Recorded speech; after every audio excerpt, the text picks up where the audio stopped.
This is Monty in the Morning, the show Phoenix Magazine readers voted #1 talk radio show in Arizona. #1 during your morning commute. #1 whenever news breaks during your day. And #1 whenever and wherever you want to talk sports. Now it's time for Monty in the Morning. Hey, yo, man. How the heck are you? It's Tuesday, December 20th, 2022. I said December 20th. Yeah, you did. That's crazy. How the heck are you? Hope you're having a good Tuesday. It was not a good Monday for your Utah Jazz on or off the floor. They got torched again in back-to-back games, and now Donovan Mitchell doing real damage with his words.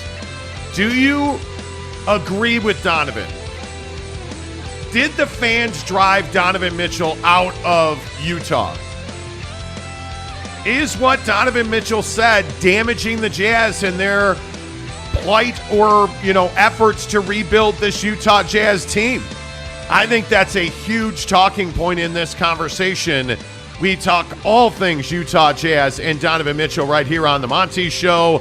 We've got to get to Elon Musk and Twitter. We've got to get to going to cold weather football games.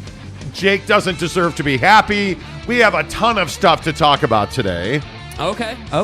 Yeah. On the Monty Show, presented by The Advocates, UtahAdvocates.com. Now just 4 days away from vacation. Mm-hmm. And I am stoked. I am absolutely stoked as I try to find different ways to delay talking about race in Utah. I was talking to my wife last night, and she's like, you've been crabby lately, fat ass. And I was like, well, I haven't had a vacation. And what do I have to deal with here, Darkwing Duck? Yeah, one-arm killer. Yeah. But you know what? We were talking about the fact that we get up at 4 o'clock every day. And I was telling her, hey, I just need some understanding that I get up at 4 a.m. every day. And it's been odd because this year, because we've been on the grind, we haven't really had a vacation. No. We have taken really no extended time off, even in Hawaii. We haven't had a true vacation in a year.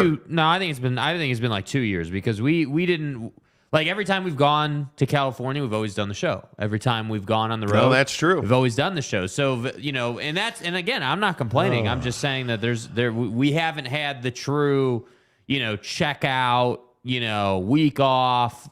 Don't That's have to coming. think about life. It starts on Friday morning when I will not be getting up at 4 a.m. And then for the next 8 straight days after that, I will not be getting up at 4 a.m. Right. I am very much looking forward to that. But we will be here today, tomorrow, and Thursday. And I guess without further ado, Jake, I should tell you that this show is presented by The Advocates. The best injury attorneys in the business, The Advocates at theadvocates.com. You can chat with an attorney 24 hours a day, 7 days a week, absolutely free. They have no consultation costs. They have no retainers. You don't pay The Advocates unless and until they win your case. So if somebody was out there driving distracted, if somebody was on their phone while they were driving, if you slipped and fell because somebody didn't put ice melt, whatever the incident is, if you are injured and you're asking yourself, do I need a lawyer? The answer is yes. TheAdvocates.com are the best in the business. Now, obviously, when we talk about what's going on in the world of sports in Utah, this Donovan Mitchell story has seemingly lit the Utah sports fan base on fire. In case you are unaware, Donovan Mitchell told Mark Spears that he felt like race was his biggest issue in Utah. And he point blank said, it's nice to look around the stands in Cleveland and see other black faces, to see people who look like me. And he said that was a major issue for him in Utah. Donovan Mitchell told a story about how he got pulled over by the cops and caught attitude from the police officer until he gave him his ID, and the guy then realized who he was. I mean, all of these things that we've talked about for what seems like so long now in Utah just won't go away. And I guess the issue becomes how much you as a human being buy into what Donovan Mitchell is saying. Because Don is saying that there is a complete and total lack of understanding when it comes to racial inequality in the state of Utah. Jake, when you hear these comments, what does it make you think? Yeah, I mean, I first off, what it makes me think is, oh, God, here we go again. I mean, that's the first thing. I think about the BYU incident. I think about incidents that Russell Westbrook has had. I think about, these type of comments, and it always stirs up the underbelly of the world, if you will. You're always going to get people who have certain opinions, if you know what I mean, about race. And I think that it's really unfortunate. But the other initial thing that really hit me yesterday when I was reading Donovan Mitchell's comments are, hey, this is how he feels. This is Donovan Mitchell's feelings. And for all these people on Twitter and for all these people who are coming out and saying, oh, well, he's just lying. Like, race inequality doesn't exist in our state. I think you're up in the night. I think you live in a bubble. I think you're a white guy living in a predominantly white state. That's what I think. And I think that you don't know what it means to be pulled over as a black man by a white police officer in Salt Lake City. You don't know how that feels, just as I don't know how that feels. So I don't think that we should be speaking on how Donovan Mitchell should or should not feel in his experience in the state of Utah. That's my first reaction. I don't think that we should be telling Donovan Mitchell, hey, dude, this is how you should feel, or hey, dude, like, you're wrong for feeling that way. No, what it is, hey, he feels that way.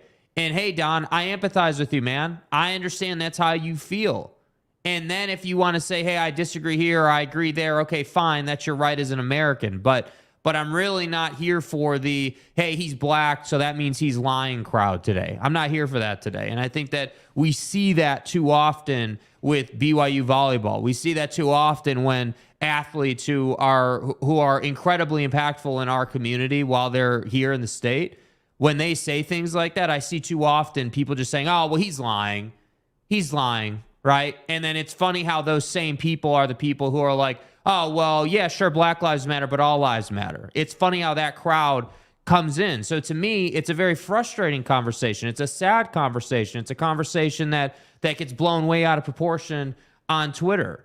And I also think that you're right. It does hurt the Utah Jazz. It does hurt sports teams in this state because does it get lost on anybody that it seems like more and more athletes who happen to be black and really good at what they do don't want to play in this state? Is that lost on anybody? Well, I think the biggest issue we have is our unwillingness, because we have the ability. So it's not the inability, it's the unwillingness of people to talk about this. And I look at, and I'm not going to read the heinous comments that were thrown around on Twitter yesterday about this. And maybe that's an indictment on Twitter. That conversation was had. Sure, I get it. But the truth of the matter is, when you look at this conversation, it's one that's vitally important for our state. It's one that's vitally important for our families and our children to have. And we don't want to have it. We are unwilling to have this conversation. And until that changes, we are always going to have people who are saying that Donovan Mitchell's a liar. One guy in particular on Twitter last night straight up said to me that this is not true. Donovan Mitchell's making it up. And it about like this traffic stop. Yeah. And about this issue, like Donovan Mitchell yesterday in this interview with Mark Spears talked about getting pulled over. And here's exactly what he said. He said, I got attitude from a cop until I gave him my ID. And that forever made me wonder what happens to young black kids in Utah that doesn't have the power to just be like, this is who I am. And that was one of the things for me I took to heart. So what is he really saying there? This is really important. He's saying, hey, if that happened to me, right? Rich, well-to-do, big public figure in the community. If that happened to me as a black man getting pulled over, what happens to the guy who is your average American working a 9-to-5 that just happened to go on a milk run to the store? Like, I think it's a great point. And I really don't like that people are like, oh, well, he's just lying. He's just making it up. That would never happen. That would never happen. That doesn't happen here. Like, what do you mean? Yeah, and I think it's just a lack of understanding. And I look at, I'm not trying to call people out by name, but I look at some of the comments that, were on Twitter last night. And I look at people saying, about, just what white men think black men experience. And that's what I really struggle with here is that, like you have a guy saying the only thing I really don't like is that he said, is that it's refreshing and a blessing to be around people that look like him. Feels like a step backward and definitely wouldn't fly for a white person to say the same thing. Because a white person would never be in position to say the same thing. We don't have, as white men, we don't have a full understanding. And really what we lack is empathy for what black men and people of color in this country go through. Facts. We just don't have empathy for that. We don't have understanding for that. And until we stop saying things like, oh, if a white person said that, well, a white person would never say that because we don't travel places and not see white people. Like, especially in the state of Utah, do you understand just how white this state is? Do you understand that in 2021, if you look at those numbers, do you understand that the population of the state of Utah is 92.1% in 2010? And we've had this explosion of total population. Right. All the people leaving California, all the people coming. And we are still 90.3% white. I said 90.3% white, which is unbelievable. And I would also point out that as you look at this graphic, note that the black or African American population is one of the smallest populations in our state. So when you have a person of color, a person of brown skin saying, hey, I'm in Cleveland, it's nice to look in the stands and see people who look like me. How can you not empathize with the fact that in Utah, when you're a black basketball player and you look in the stands, you don't see people of color in the stands? You just don't. And that's a reality. Why are we fighting against that when the statistics clearly say that's the case in Utah? Oh, but we don't believe that. And it's offensive that he would say that. It's not offensive.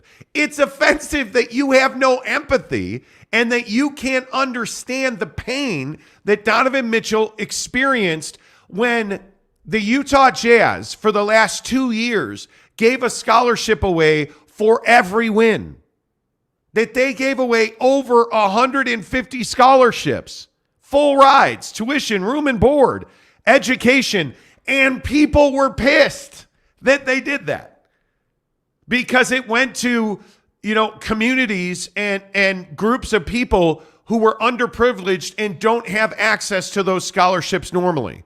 And white people were upset that black people and people of color and minorities had access to those scholarships.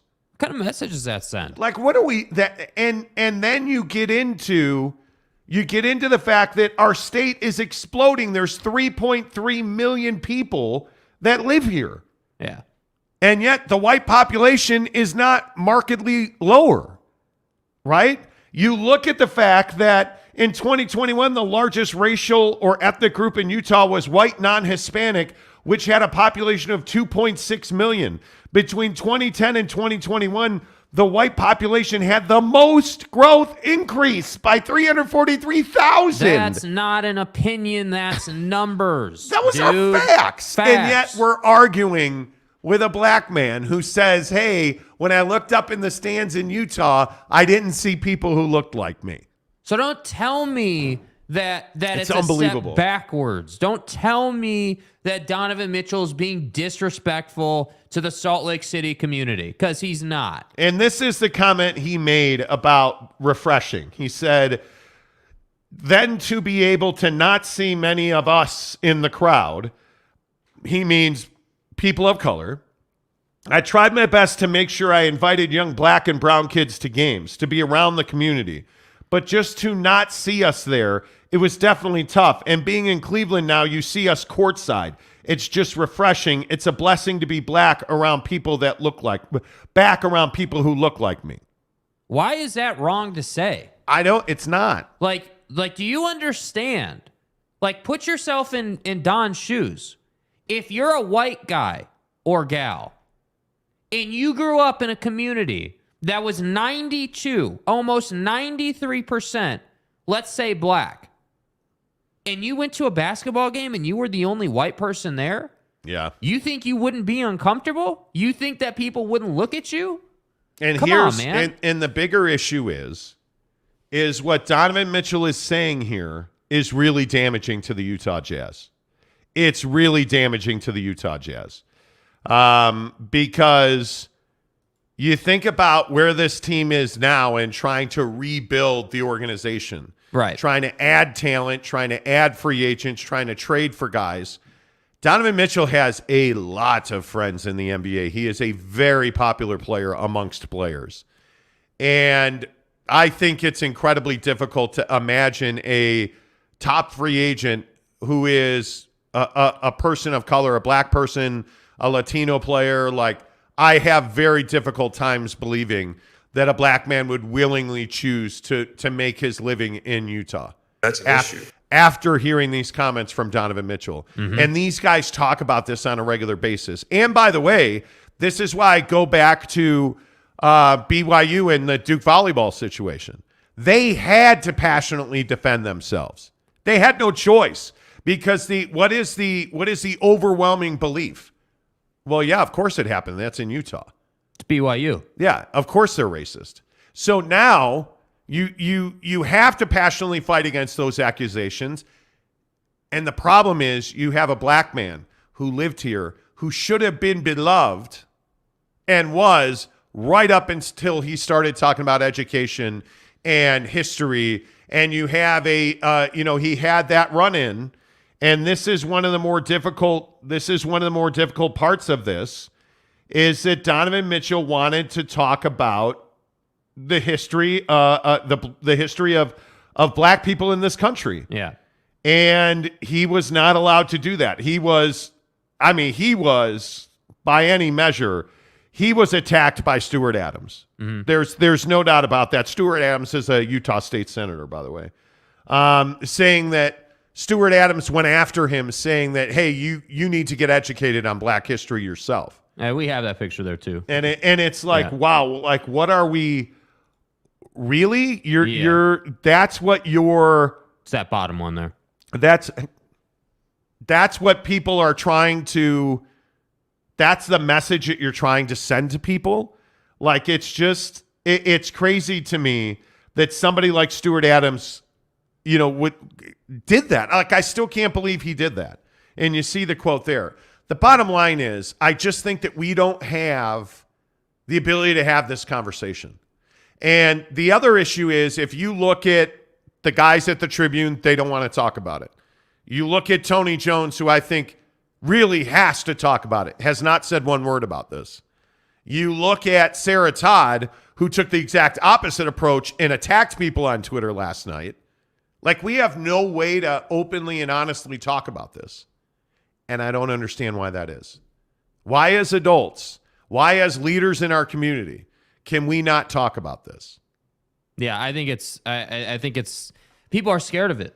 I think that's the biggest issue. People are scared that if they talk about it, there will be this huge backlash. And the truth of the matter is, in our industry, if I'm being honest, as a beat writer or as someone who covers a team, specifically in the NBA, like, when an NBA player comes out and says this, number one, you have a responsibility. But then furthermore, number two, when it's Donovan Mitchell, the guy who was the star of your team, right? Yeah. Like Mr. Utah Jazz for 5 years, I think you have an even bigger responsibility. And so that's why today we're leading with it, because we don't work for anybody, and we have a responsibility, in my opinion, as white men, to talk about this from our perspective. Because Don has his perspective and he shared it, and I applaud him for sharing it. Right? But we need to say, hey, we don't have Don's perspective. We're physically incapable of having Don's perspective. And I feel like too many of us don't want to say that or don't want to admit that. We're too busy saying that he's lying, and that's an issue. What you can't do is just write off his feelings. And the thing that we do too often when we're having conversations that we don't like or that we can't is we just assume that somebody's lying or making something up. If somebody feels a certain way, those feelings are valid. Whether you agree with them or not is irrelevant. It doesn't matter if you agree with Donovan Mitchell or, if you're having an argument with your wife or your girlfriend, it doesn't matter if you agree. Those are their feelings and they are valid. And you need to take those in and spend some time thinking about that before you just go on and run off about what you think. Yeah. Because I just think that's a mistake. It's just so difficult I don't know how we fix this in our country, because we just can't have conversations. We can't. Whether it's about elections or Elon Musk or, it's incredible to me that we just can't openly talk about real facts, that we can't openly talk about what's truly happening, that we can't have an honest discussion about equality. And listen, if you're the person that on Twitter last night was running on and on about how black people don't belong in Utah, okay, hey, those are your feelings and they are valid. I don't agree with them. I don't think anybody agrees with you, or most people don't agree with you. I'm sure there's a small percentage who do. But we can't sit here and say that there is no issue with equality in this state. We just can't, because I got news for you. There is a huge issue with equality in the state of Utah. Racism in the state of Utah is, and I don't even think it is like intentional every day. The biggest problem with racism in the state of Utah are people that will say, well, I just don't see that. When a white person says, that doesn't happen, or, the best racist of all racists are the ones that are out there dropping N-bombs and attacking people, because we know who they are. Yeah. Right? They've been identified absolutely great. The biggest problem and the most difficult part of racism is people who don't even understand why they're being racist. They'll say something like, well, that doesn't happen, or I don't understand that. Or why do we need to provide scholarships, for underprivileged communities? It's the Black Lives Matter movement, right? Like, no matter what you think of the movement, not understanding the origins of the Black Lives Matter movement and understanding why Black Lives Matter was a really important moment in time in our country for black men and people of color, and the argument of, well, white people have problems with the cops too. Yeah, they do. And yes, of course, every human being, regardless of race, matters. But in this moment in time, it's black men against police officers that are having significant, consistent, repeated run-ins with cops where a lot of black men were being murdered on camera on the street. And we need to focus on that particular situation. Yeah. It's not that white people should all die and black people shouldn't. It's that in this moment, black men are having issues with police officers on the streets of America. Yeah. But we didn't recognize that. And we didn't openly talk about that. We didn't care about that. So when Donovan Mitchell shows up and Donovan Mitchell's talking about wanting to, educate Utah school children on the history of Black America, people got all pissed about it. Yeah.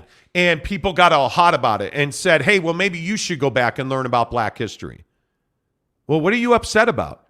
Why is it a problem to teach all students, not white students, not Latino students, not Asian students, not just black students, all students, about where black people came from, where people of color came from, and their plight and their struggle through slavery and the fight for equality in this country?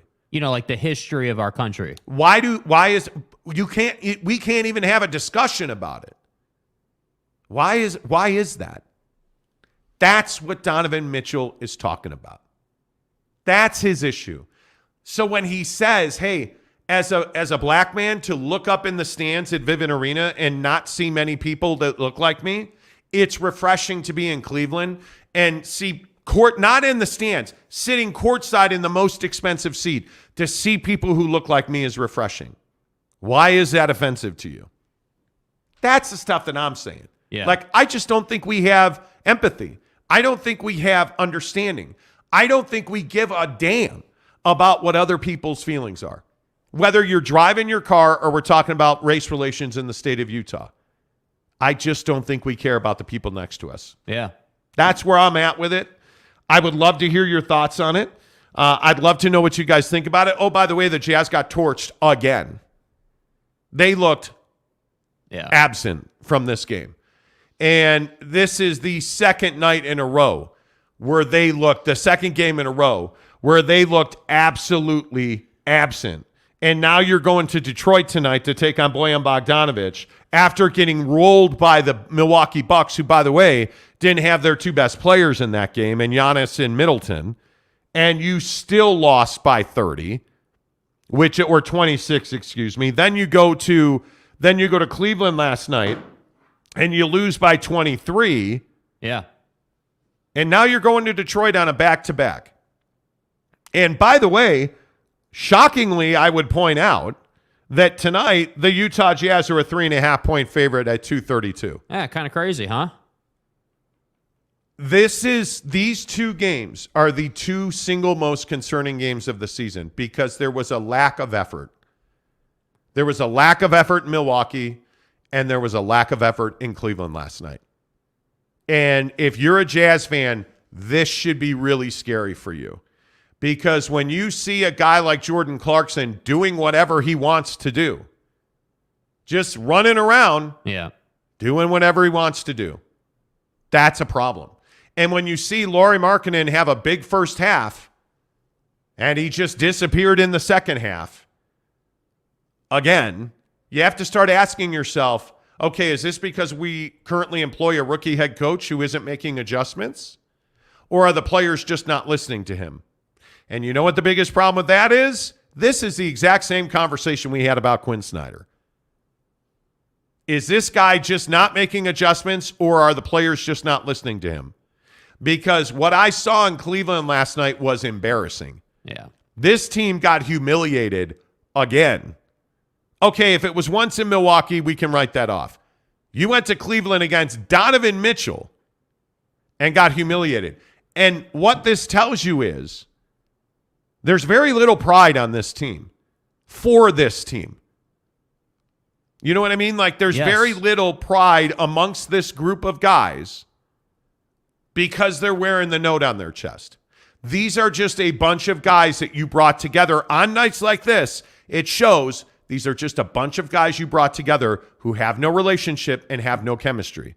Yeah, and they look lost on defense. Defensively, I think is where all the issues start. I mean, you're looking at a team that is allowing incredible penetration in the paint, and then they're able to pass, they're able to operate, they're able to basically do whatever they want to do to you, and you're not stopping them. And my biggest issue specifically last night was I'm watching guys like Vando, Lauri Markkanen. Like, I even saw Jordan Clarkson.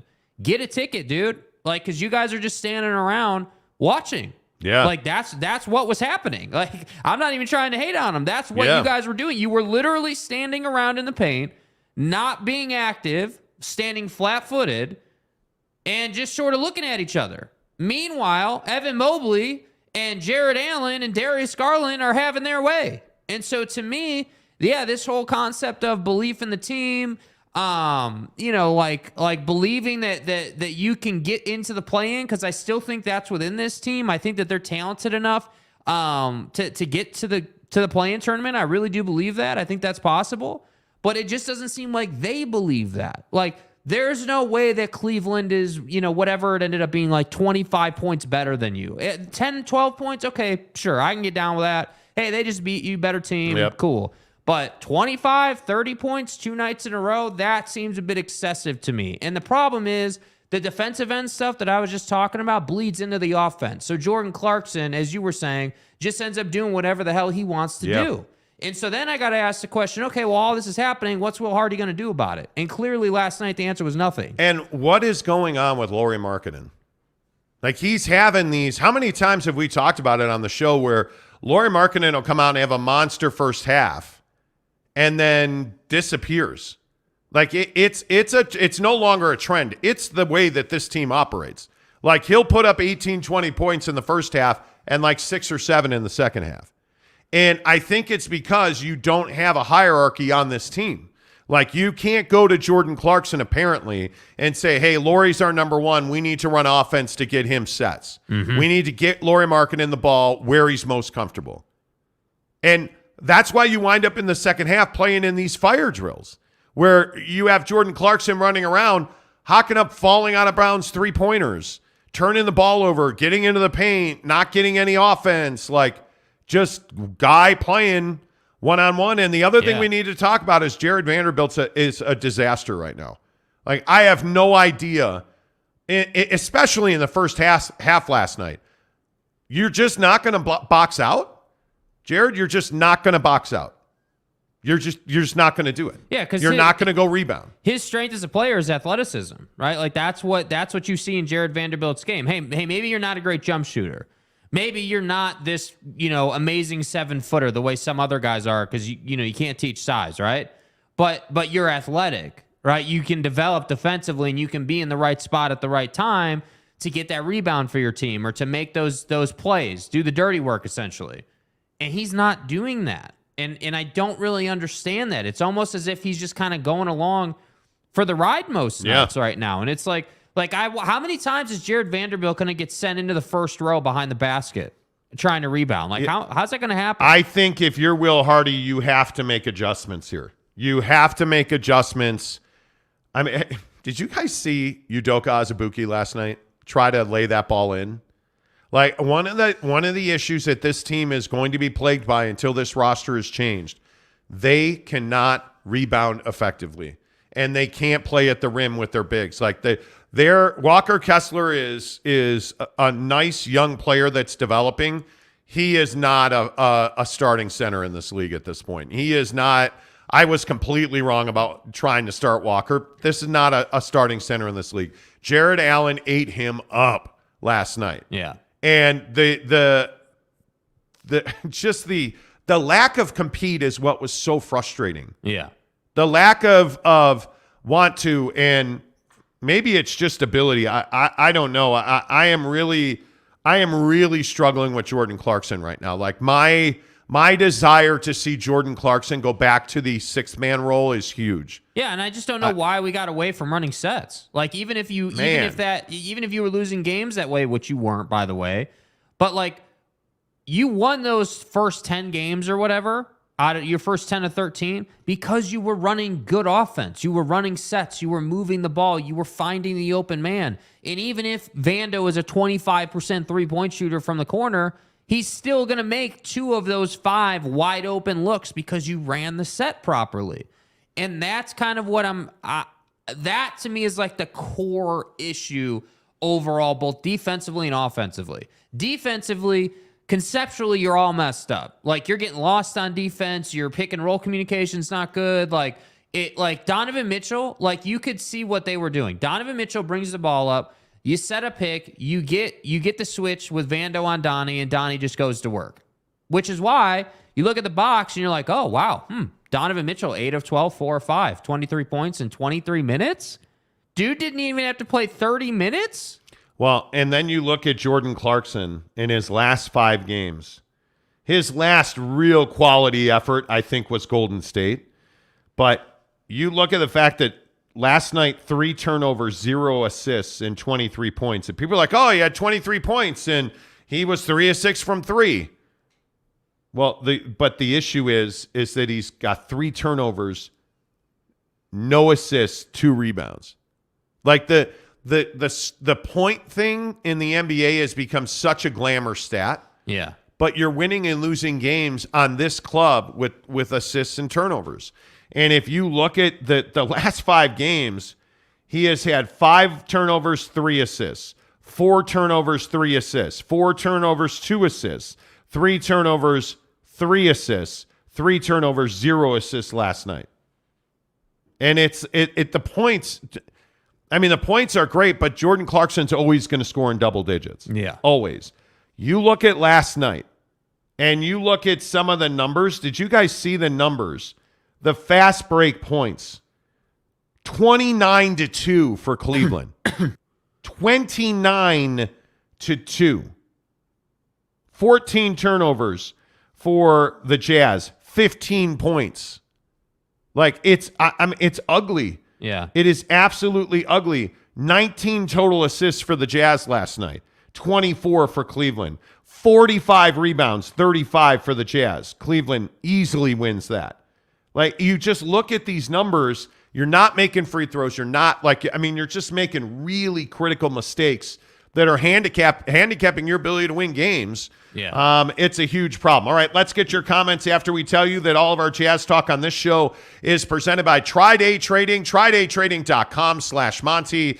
Get off the hamster wheel. Finally keep that promise you've made to yourself for so many years that you're going to make significantly more money in 2023.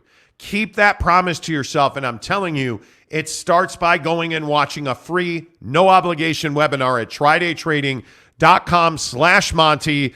TriDayTrading.com is absolutely your way out of working that 9 to 5 that is just sucking your soul. Yeah. If you're working that job and you hate getting up and going to work every day, if you're chasing that paycheck every 2 weeks, if you're the guy that's done everything from driving Uber, Lyft, DoorDash to Amazon FBA to eBay, garage sailing, stop. Stop chasing the side hustle and start by getting to TriDayTrading.com/Monty. Don't take my word for it.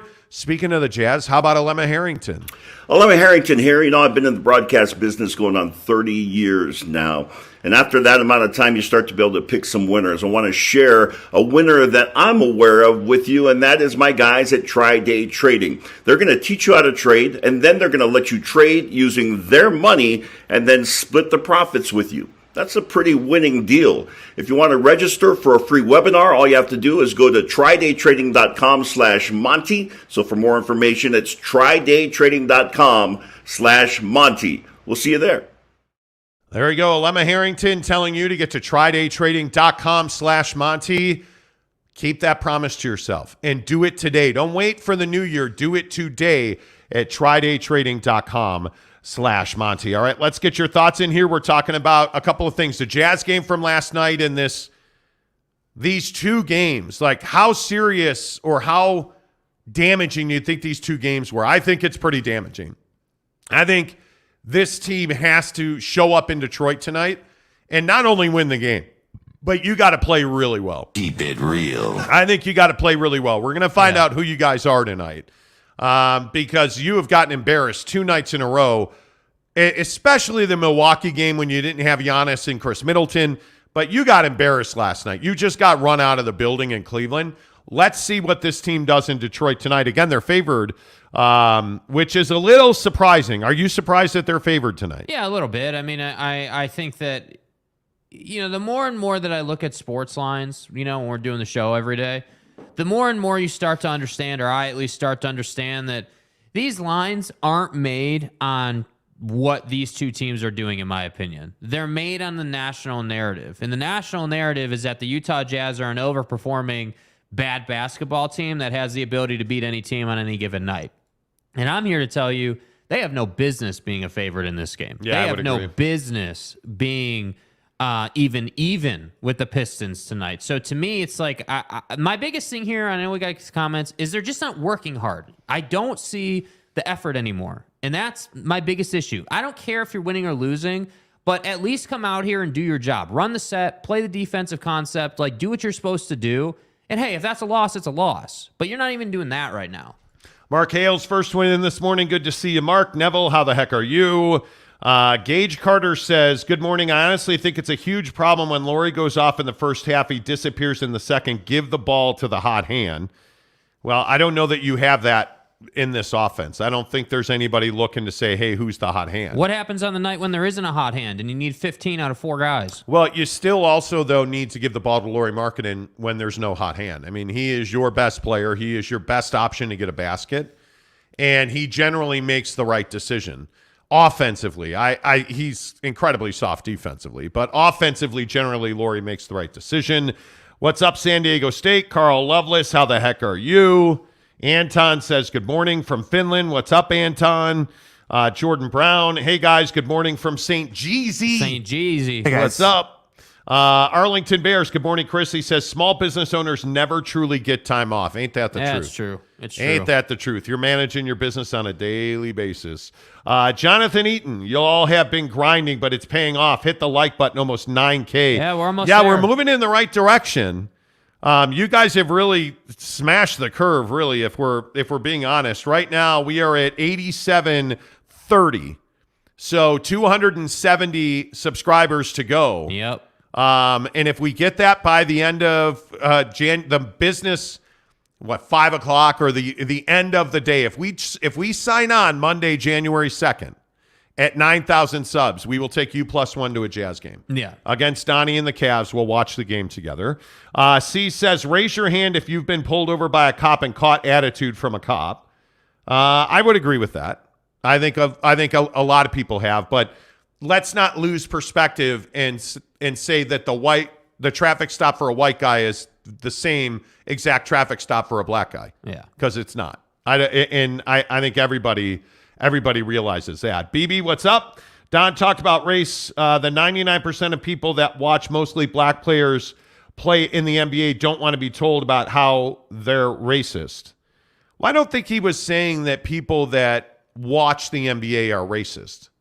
I think Donovan Mitchell was specifically talking about the state of affairs in Utah and the state of racial inequality in Utah. And I don't know why it's got to go to that. Why is it, and again, BB, I'm not trying to come after you specifically, but I see this a lot, with all due respect. Like, oh, Don is calling people racist based on his comments. He's telling white people in Utah that they're racist. And I just disagree. I don't think he's saying all white people are racist or all these people are racist or bad people. He's not saying that. The reaction should be, hey, yeah, clearly Don's had some bad experiences. It doesn't mean that hey, other people who are white males or white females haven't had some attitude from a cop when they got pulled over. Again, the core issue here is we're not talking about white people's experience. We've talked about that for 200 years. I think we can take 5 minutes to say, hey, dude had a bad experience. That is the fundamental thing here that you have to understand. Why are we so unwilling to empathize with Donovan Mitchell? That's just in the first 3 comments that we've read. Like, why are we so unwilling to say, you know what? Hey, this is a black guy. And ask yourself this question. You're a black guy driving a nice car in the state of Utah. And let's say in Salt Lake City. You're a black guy driving a nice car. You get pulled over by a cop. And how do you think that's going to go? Okay, well, let's just pretend that it's a regular traffic stop. Okay, put yourself in the driver's seat. Put yourself in the shoes of the black man. Are you nervous? I would almost certainly think you are. Have you seen this exact situation lead to the death of many people who look like you? Well, yeah, you have. Like, why is that so unbelievable? Why is that so? Why are you so unwilling to put yourself in that situation? To acknowledge that happens in this country. I am from a family of law enforcement, right? I have a lot of people in my family have served in the military and have been police officers. I can tell you that black men are treated differently. There's an assumption. There is a belief system in law enforcement. Why is that shocking to you? Why is that unfathomable to you? That's what I'm struggling with. Yeah. Because not every cop is a bad cop. Yet the comments want to say, well, you guys are attacking cops. No, we're not. Neither is Donovan. But if you don't believe that black men in this country are teaching their young kids, specifically their young men, hey, when you get pulled over, put your hands on the steering wheel. Oh, and by the way, if you don't, you're going to get shot in the face. Put your hands on the steering wheel. Man. Like, think about, do you, when you get in your car, ever think about where you keep your insurance card and your driver's license? Do you ever think about that? Black men in this country every day think about that. Do you recognize that there are black men in this country who get in the car in fear, and so they walk to the grocery store, they don't drive to the grocery store?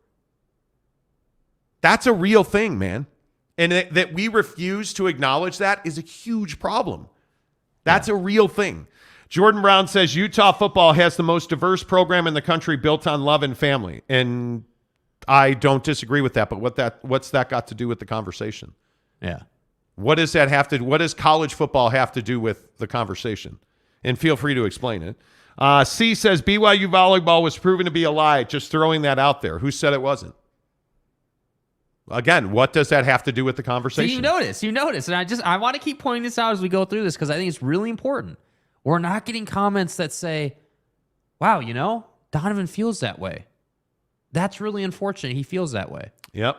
San Diego State Aztec says, I'm going to count the number of comments today where unconscious bias rears its head. However, the conversation needs to continue to happen. And that unbiased, that unconscious bias is so damaging to our community. It really is. Sean Mierzinski, this is from someone outside of Utah. I'm not surprised, unfortunately. I don't think people, especially in Utah, understand what he's saying, but also don't think Utah is the only place like that. Oh, it's not. Oh, it's not at all. It is not at all. If you go around this country, racial inequality is a consistent problem. It is. There's no doubt about that. Jordan Brown says, let's not get into the BYU racist or not. Get into it or not, it's here. Yeah, the problem is with all of this, you can never overcome perception. Whether it's reality or not, you can never overcome perception. Because what somebody perceives to be the truth is, in fact, the truth. There is a perception that BYU is a racist institution. So guess what? It's a racist institution until it's not. You can keep saying, this is the BYU volleyball thing. This is why I specifically brought up the fact that they put a ton of time, money, humans, resources into proving that the Duke volleyball allegation didn't happen. Hey, by the way, did somebody yell racist taunts at a Duke volleyball player? They did. Did BYU, do a sham investigation? They did. You know why? Because that's the perception. Of course BYU says nothing happened. Never mind that the people who say that stuff have no idea about the volumes of security tape that was watched. Never mind that not a single person in the stands heard it. An exhaustive, expensive, no time, money spared to get to the bottom of that situation. It doesn't matter that never happened. We know it never happened. The damage is done. Yeah. It's over. BYU is a racist institution because that's the perception around the country. Yep. Right? That's why Dawn Staley in South Carolina was so damaging. That's why Donovan Mitchell saying, hey, it was tough to look in the stands in Utah and not see people that look like me. Do you know how damaging that is? The cop story is damaging. How many black men that play in the NBA are like, oh, yeah, Utah's a racist state. Did you hear Donovan Mitchell was telling Spears that, he got pulled over and the guy gave him attitude and there are no black men sitting courtside? That's the reality now. Yeah. Because Don spoke that into existence. That's now the reality. Because the Duke volleyball player said she was taunted racially by the fans. That's the reality. So as a community, when this happens and we bring up, Smollett, he Smolletted it. Do you know how stupid you sound when you say that? Yeah. Do you know how stupid you sound when you bring up one incident that was so egregiously over the top? And do you know how much damage you do to our state when you do that? When you refuse to have a conversation? It's crazy. It's absolutely crazy. Let's see. Tulin says, who's fighting against it? I'm just wondering why it matters. Explain that a little bit because I don't know what you mean by that. Jordan Brown says, my wife says, I don't know what empathy is. Monty, will you help me out? Empathy is clearly, it is as clear as day. Can you put yourself in the position of the person that you're talking about? Can you put yourself in the driver's seat, getting pulled over in a nice car, being a black man, being pulled over by a white police officer? Can you understand how that black man feels getting pulled over by a white police officer? Can you empathize? Which means, can you understand how somebody else is feeling, what they're going through? Can you understand that? Or will you try? And most people won't try. They won't. Kanai Johnson, good morning. He says, Jazz look like what we expected at the beginning of the season. I'm not worried. On to the next. Well, That's interesting because I do think what we've seen in Milwaukee and Cleveland is what people thought this team would be all year, and it has not been. So, C says don't have empathy. That's just not true. It's different point of view. Ask Congressman Owens about the state of Utah. Does his opinion not count because he's a conservative? Well, what's his being a conservative have to do with anything? See, good example. What is Burgess Owens being a conservative has nothing to do with, like, what does that have to do with the time of day, man? Like, what are you talking about? He says black people aren't a monolith, and many black men disagree with Donovan's point of view. Who cares? What does that have? Mike, again, why are we spinning? Why? All I'm asking you for is how come you're not willing to hear Donovan Mitchell out and have the conversation? Why is Donovan Mitchell automatically, yesterday on Twitter, if you just go and read it, he was called a liar. He was making it up. It's not true. Why are we not willing to hear him out and understand his feelings in his position? Why? What is the problem here that we can't have the conversation? That's what I don't get. Richard McDonald says Donovan Mitchell was great for the state of Utah. He went to games, barbecues. He hung out at rando parties. I have several friends who kicked it with him, and he's right to feel the way he does. I think Donovan really made an effort to try and to fit in. See, and I respect that comment. Hey, he has a right to feel the way he does. You're damn right he does, right? And just because, some of these comments disagree with him, like, that doesn't make you some horrible person, but you're missing the point here. It's not really about whether you agree or disagree with Donovan. The greater point here is what he just said. Perception is reality. Yeah. 3 months from now, when you're upset that no free agents or no trades are done, for big stars to come to the Jazz, when you're upset that doesn't happen, maybe ask yourself why. Right? It's not a secret. Yeah. I just don't know. Yeah, I don't know, man. It's really difficult to read some of these comments today. Like, and I look at, there's, and I'm not even going to, if you're going to sit here and insult Donovan Mitchell, and call him a POS skeet, you're out, dude. Like, I'm just not going to, yeah. I'm not going to do that. I'm just not. To me, when you start calling Donovan Mitchell a POS, that tells me exactly who you are. And frankly, I'm not going to entertain And again, it. we're not the show that blocks people. You need to understand that. We're not out here putting that much time into the comment section saying we're going to block this guy or that guy. You're just not welcome here, Skeet. Yeah. Like, it's that kind of comment is exactly the issue that happens here. Like, you just can't. OG says, y'all in the comments are wild. He didn't say everyone in Utah is racist. He did say that he had uncomfortable experiences, and in the top of that, they weren't many people that looked like him. He had uncomfortable experiences, and he didn't see many people that looked like him. Let's see. Mike Maples says, there's no questioning the cop thing, but there's a real debate about CRT. There's a problem with the BLM organization sponsorship in the bubble. I would agree with that. That's a different conversation, but I think the BLM conversation on the whole is one that's got many levels to it. It's just not, yeah. Maple says he also got very political in 2020. He went on a side that is against most Utahns' views, and politics are toxic. There's no doubt about that. Politics are toxic. But that might be the core Absolutely issue. right. But yeah. like that, like you're 100% right, Mike, but that's the core issue, right? Like, politics shouldn't be toxic. But the fact that they're toxic in our state plays right into what we're talking about this morning. That hey, he thinks, like, just as an example, he thinks one thing, I think another thing, and then I think he's some horrible person.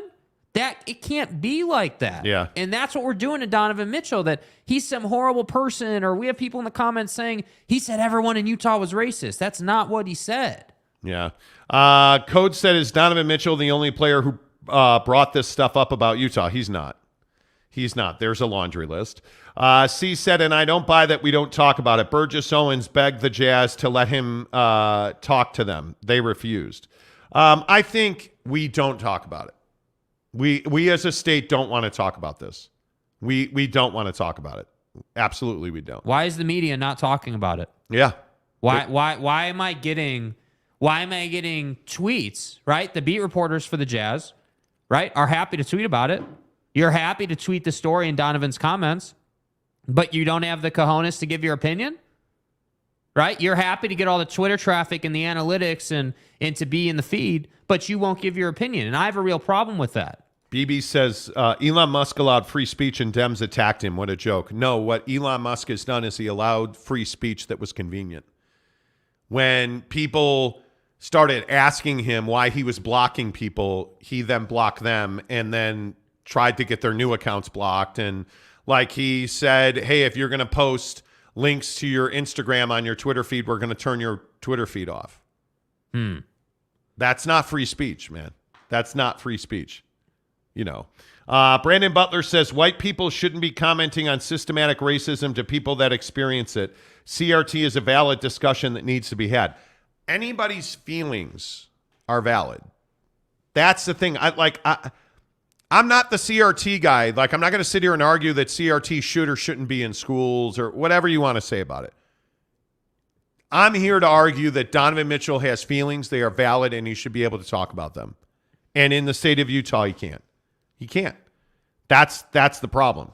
You know, like it's remarkable to me. It is absolutely remarkable to me. Maple says politics have become more toxic in the last 20 years. You're right, Jake. I grew up when politics was just a difference in philosophy. Now people are taught to hate and disassociate with the other side. Yeah. Yeah. It's so frustrating that you can't talk about being a Democrat with a Republican or vice versa. You can't. Because you're an idiot. No, you're an idiot. No, you're an idiot. Okay, I'm never going to talk to you again. You just can't. And we can't do that. You know, like it is, these are hugely important conversations, guys. Like if we can't recognize the value and the importance of these conversations, of the magnitude on our kids and their kids and their kids. Like I'm 49 years old. I'm probably not going to see resolution on race inequality in this country by the time I'm dead. But my kids and their kids and their kids are going to have to live with this.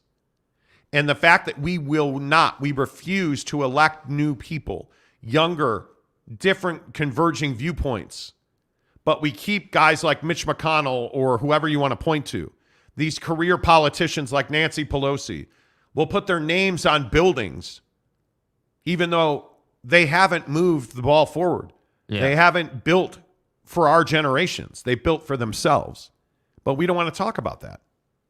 Right? I mean, it's crazy to me. We want it to be convenient. Yes.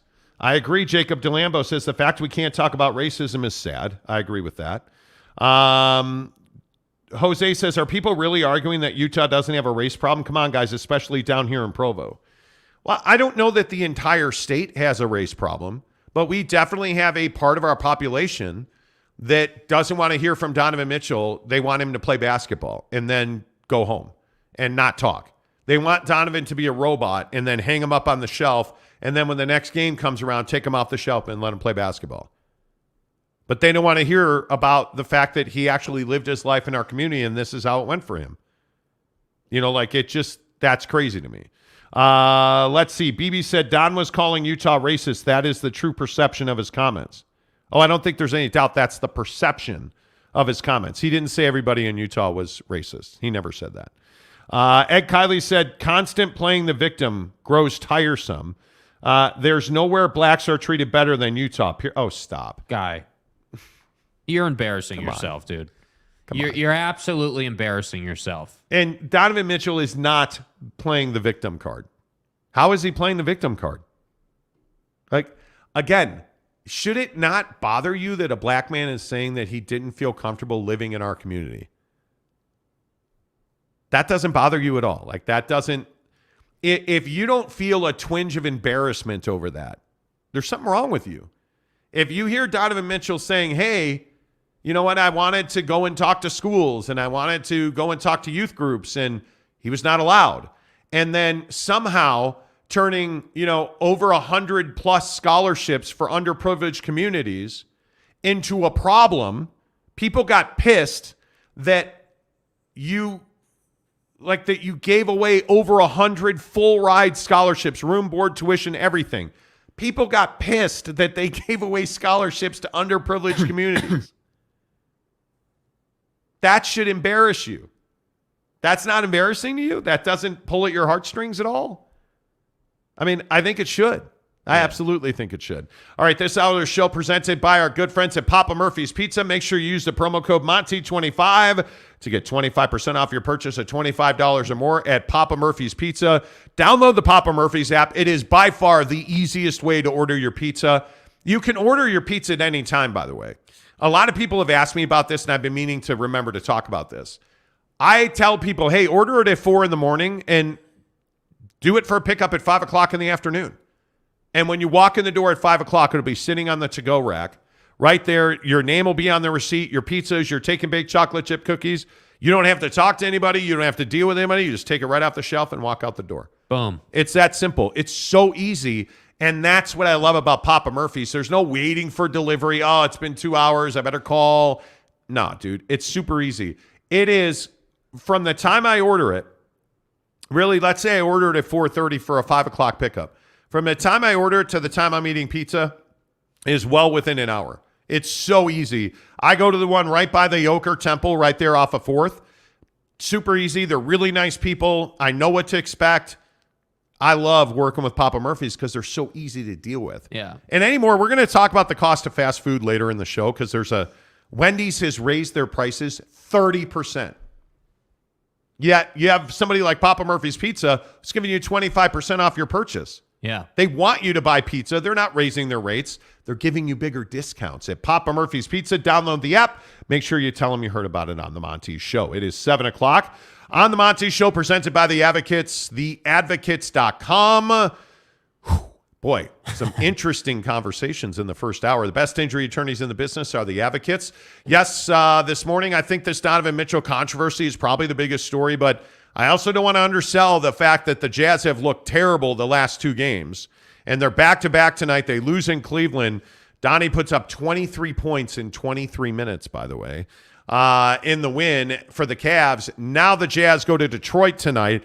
They're actually favored in that game. Yeah. And I understand what you're saying about lines, that they're set to make people bet. They're favored by 3.5. The number's 232. Yeah. That's an interesting line right there. It So is. How concerned about the Jazz are you? They get beat badly 2 games in a row. Really, they got embarrassed. They got run off the floor 2 nights in a row in Milwaukee and Cleveland. I'd really expect them to come out and show a tremendous amount of fight tonight. And, of course, this thing with Donovan Mitchell is just going to be the conversation of the morning, I think. It'll be interesting to see how all of this plays out, frankly. Yeah, I mean, I think that they got to get back to who they are as a basketball team. That's what I think. I think that as a rookie head coach, I think it's easy to get lost in the sauce, if you will. It's easy to get lost in the grind of the season, and I think that, I'm confident Will Hardy knows the fundamentals that allow this basketball team to win games. I'm extremely confident in that. In fact, I would say that I know he knows that. But I'm not confident that he's experienced enough not to get lost sometimes, because all of us get lost in our work sometimes. And I think that he himself has to bring it back, and they got to get back to playing the basketball that allows them to win, because they don't have the luxury of Donovan Mitchell. They don't have the luxury of Kevin Durant. Right? You don't have that guy, with all due respect to Laurie. Yep, I agree. Teddy Wayman says, morning, guys. What an embarrassment of a game. Now we know why Don wanted out. It makes me sick. Yeah, the last 2 games have been rough. I mean, my biggest concern is the want to. Yeah. It feels like there is a lack of want to. You can't get run out of a gym like they did last night in Cleveland. I mean, Cleveland ran all over the Jazz last night. The fast break points, Darius Garland, and, they're just running up and down the floor. And the Jazz are doing absolutely nothing to stop it. And I think my biggest concern is Jared Vanderbilt. Yeah. He is just not a productive player right now. And the energy, the effort, the defense, it's just not there. He's just not in the right place. And 3, 4, 5 times where he just chose not to go for a rebound. He just chose not to try and block a shot. It's just unacceptable. That's what's really scary to me, is that I'm seeing like Jordan Clarkson just freelancing. They're just doing whatever the hell they want to do. There's no strategy. You're not being intentional about anything. You're just sort of like, for anybody who's ever played pickup, you know the feeling, right? When you're playing on a bad team and you've got like one guy on your team that could maybe get his own. And if you're Jordan Clarkson out there sometimes, I very much feel like he's just probing because he doesn't want to, like he feels like, all right, I got to try and create something here.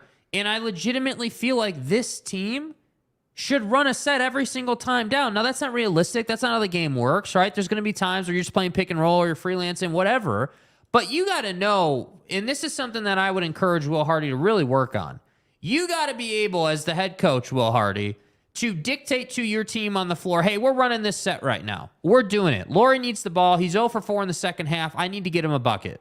We're doing it. Like, we are doing this. And I think sometimes Will just is chilling on the sideline in his jubilees instead of actually, like, being influential on what they're doing. That's what I want to see him improve on. Yep, totally agree. All right, if you're watching the show, make sure you give us a thumbs up. Would love to hear from you guys on this, on the game, on the Jazz, on the Donovan Mitchell thing. I want to move a little bit to football here coming up in about 10 minutes, but I'm going to read some of these other comments, and I'm going to skip a bunch of them because they're just carefully consider what you're saying this morning, because I like Ed, Kylie, frankly, I don't know what side of the bed you woke up on this morning. Your comment of where's the outrage at Duke volleyball player? Clowns. There was a ton of outrage about the Duke volleyball player. So you can keep trying to throw back to BYU's innocent. It doesn't matter what you think. Perception is reality. Yeah. It doesn't matter. We've talked directly about this. It doesn't matter.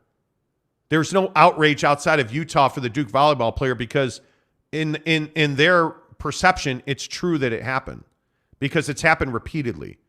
So it's true that it happened. So you can be all pissed that people here don't agree with you. It has nothing to do with BYU volleyball. Nothing. The fact of the matter is that Donovan Mitchell, the Duke volleyball player, Russell Westbrook, I mean, the list is endless. Yeah. There's incident after incident after incident, man. So be upset if you want. Big Problem says there's way too many incidents in Utah. Mitchell deserved better. I remember the Westbrook incident, and people made it sound like Russ was the a-hole, and they boo him in Utah every time he comes back. Yeah, there's a guy that's banned for life over that incident. Because on tape, on video, you hear and see what he said to Russell Westbrook. Yeah. And it's not kind. It's not kind. Eric and Raleigh says, I have a question for those who are offended by Donovan Mitchell's comments. Do you think Donovan Mitchell is a human being? Well, that's the biggest question. Yeah. Is you treat this guy like he's not a human being. It's just not, it's not great.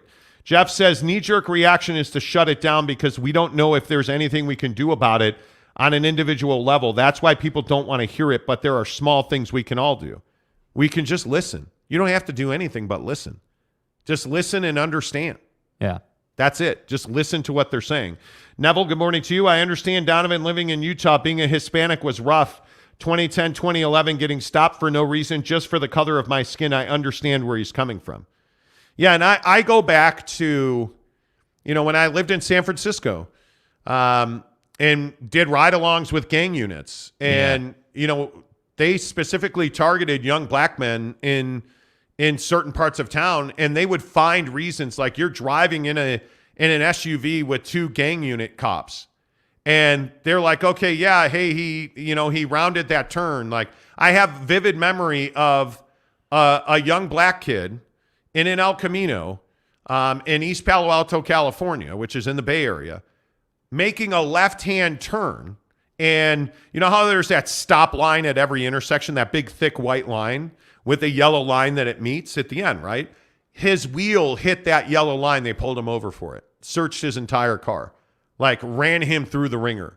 And me and this black kid, when you do a ride-along, and you get out of the car with the cops, and they'll tell you, hey, okay, you can come up. We're going to search this car now.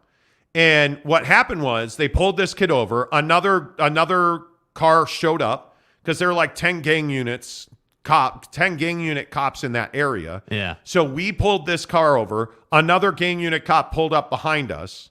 They take the kid out of the car. They handcuff him, put him on the curb. And I'm just talking to this kid about, hey, how are you feeling right now? Like, my story was about interaction, the gang unit, being aggressive in the community to try and weed out gang members. And he's like, yeah, I've never been in a gang. And I even remember he was telling me, yeah, hey, I work at the store down the street, and I'm not going to say the name of the store, but I work at the store down the street, and my girlfriend lives 5 blocks that way.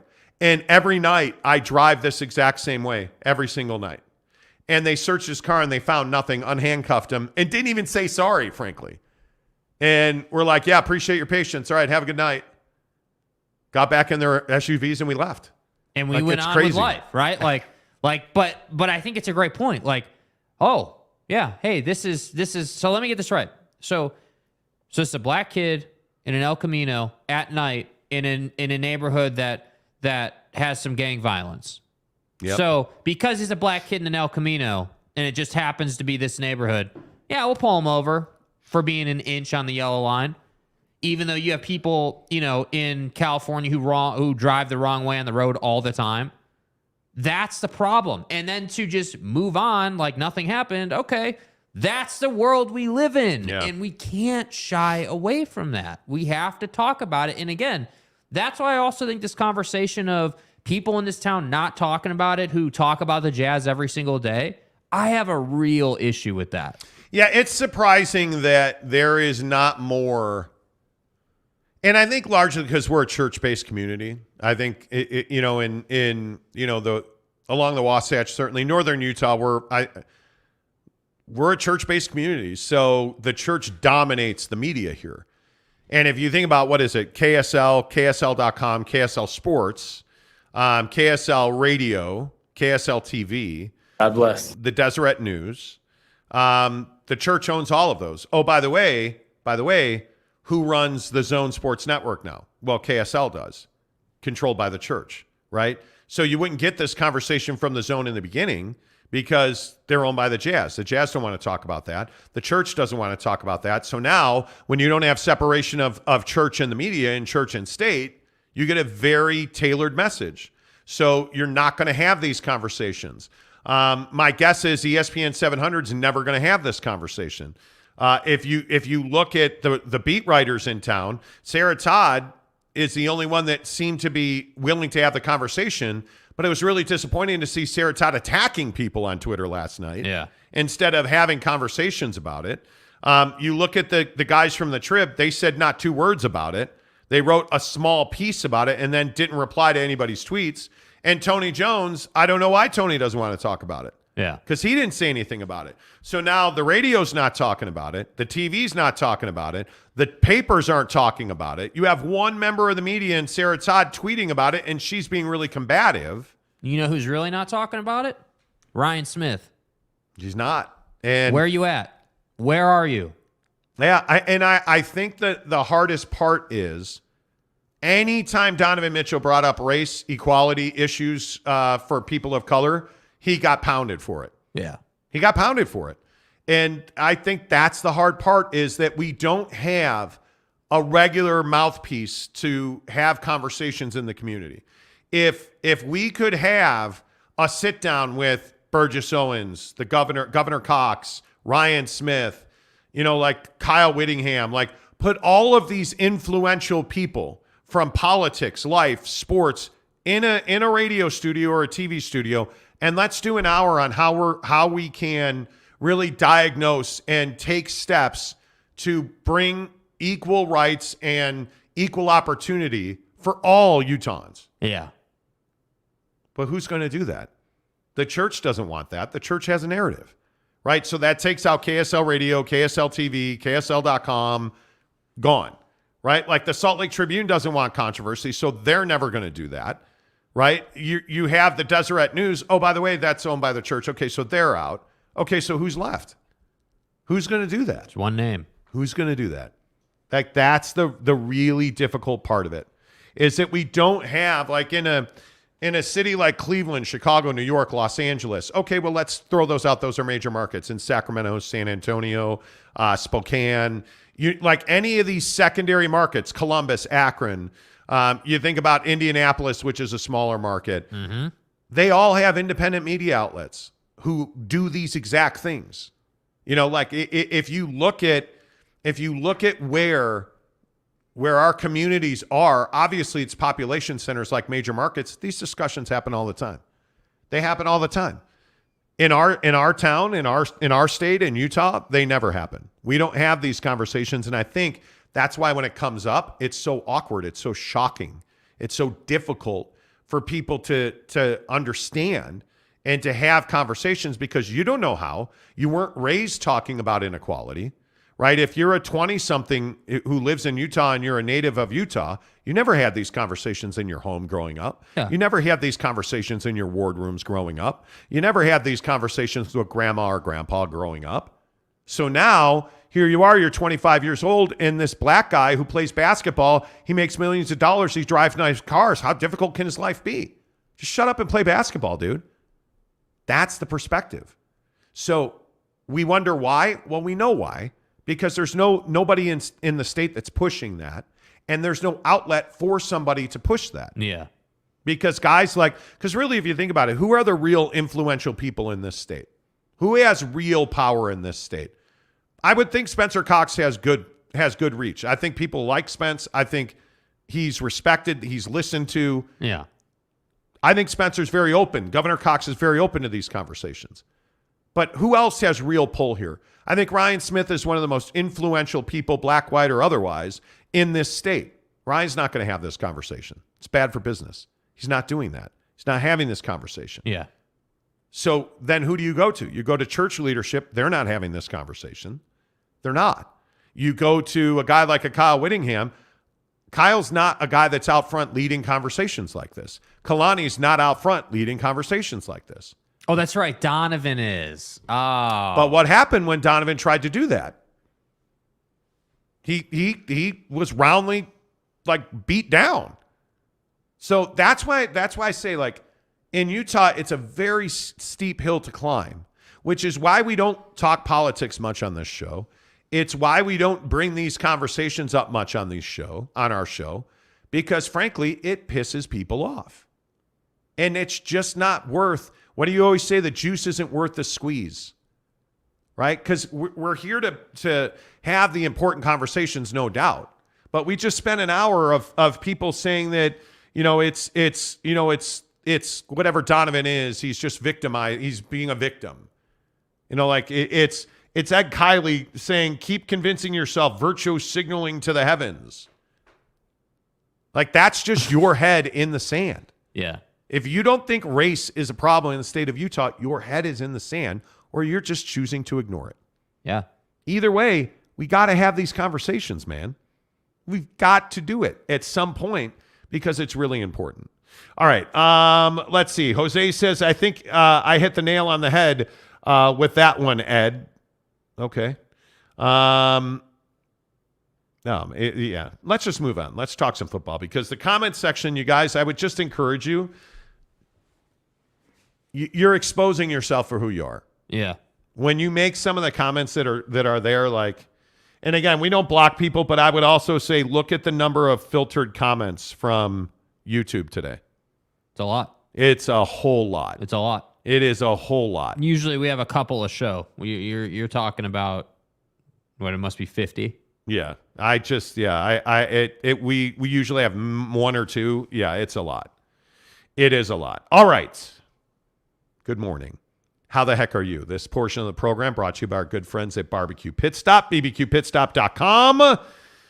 It's not too late. Gift giving at its finest happens at Barbecue Pit Stop every day at any of their 5 locations, from Logan, Layton, Lehigh, St. GZ. I think that's the proper nomenclature in St. George. Logan, Layton, Lehigh, St. George, and of course our good friends in Murray. At Barbecue Pit Stop, they have great gift giving for dad. Guy over here never buys me anything because he hates me. I'm a terrible father. But you'd think he'd buy me a Traeger mat for my smoker. No, he didn't. You'd think, hey, what's our smoker? That's beyond the point. You think he'd buy me a Traeger mat for my smoker. Right. He didn't. Right. By the way, one of the best gifts you can give, if anybody has a Traeger smoker, the cover is a must. If you have somebody that owns a Traeger and doesn't have the cover, it's a great Christmas gift because they're game changing. You can leave your Traeger outside year round and it's protected because those covers are unbelievable. But anything from rubs, spices, obviously if you don't have a smoker, buy yourself the gift of smoking. And it's super easy to get into pellet smoking. Trust me when I say, go to bbqpitstop.com. They have all kinds of visuals. Follow them on Instagram. Tell them Monty sent you because they do such a good job of educating people. It's fantastic the work they do at bbqpitstop.com. By the way, you can also chat with them right on your website. Right on their website, there's a chat bot. Chat with them. You talk to a live human person. It's amazing the level of service you get. At barbecuepitstop.com, who presents all of our football talk here on the show. So, big news yesterday.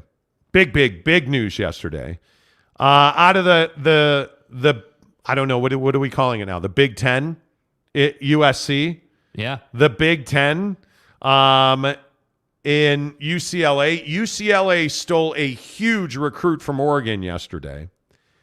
And now the question becomes, what are you as an Oregon fan, let's say, as a Pac-10 fan, let's say, how are you feeling about what you're seeing when you see guys like Dante Moore, the number 3 recruit in the country, pulling out on Oregon because Dillingham took the job at Arizona State? He said, hey, the guy that recruited me to Oregon is gone, so I'm out. Did he stay in the Pac-10? He did not. Where did he go? Chip Kelly in UCLA. Is this a shot over the bow of the Pac-10, and is the West Coast now a Big Ten market?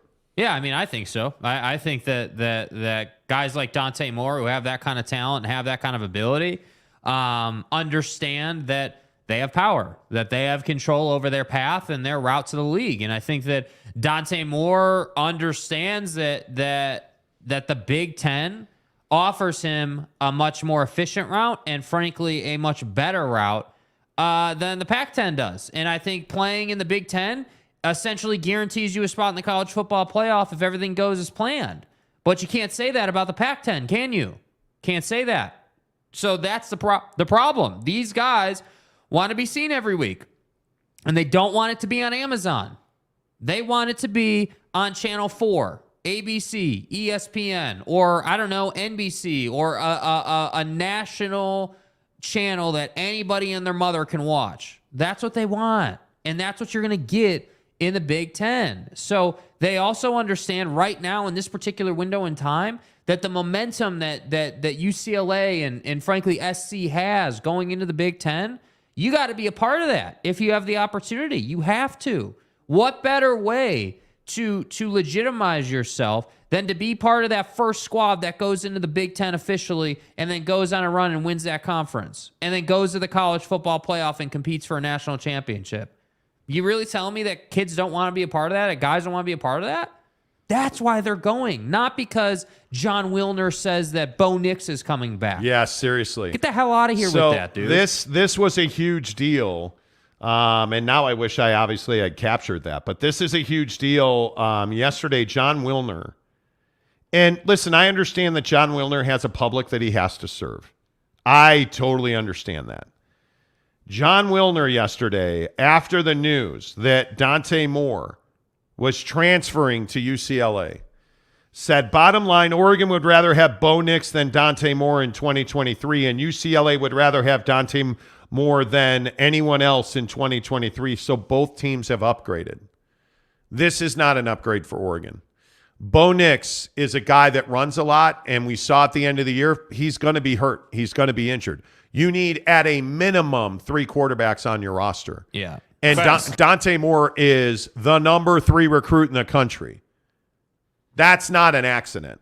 And I have a lot of respect for John Wilner. I know that he has a difficult job. There are expectations of Wilner. Yeah. That he is going to support anything that the Pac-10 says and anything that the Pac-10 does. And listen, again, I totally understand that. But the idea that somehow in some way John Wilner's just going to roll out with, oh my goodness, this is great for Oregon and this is great for UCLA and everybody wins, is a complete fraud, because this isn't great for Oregon. Yeah. Anytime you lose the number 3 recruit in the country to UCLA and the Big Ten, I don't see how that is an upgrade for Oregon. This is a code 10 abort. Exactly right. What this is spin. And by the way, the other one you better be paying attention to, because it's a big one, is Dorian Singer, all Pac-10 Dorian Singer. Wide receiver, transferring from a players program. Arizona. How is that even possible? What a dumb slogan. Oh, but I thought Jed Fish was doing a great job at Arizona, and Arizona is everyone's cup of tea. For the third Arizona Wildcat to transfer to USC is Dorian Singer. Yeah. One of the best wide receivers in the conference. Yeah. How loaded is USC now? I'm telling you, this is a huge problem. The Big Ten is a draw. And I think this is probably the bigger conversation that we need to have. How much damage is the Big Ten already doing after the UCLA announcement? Because I think it's significant. I think the Big Ten now owns Los Angeles.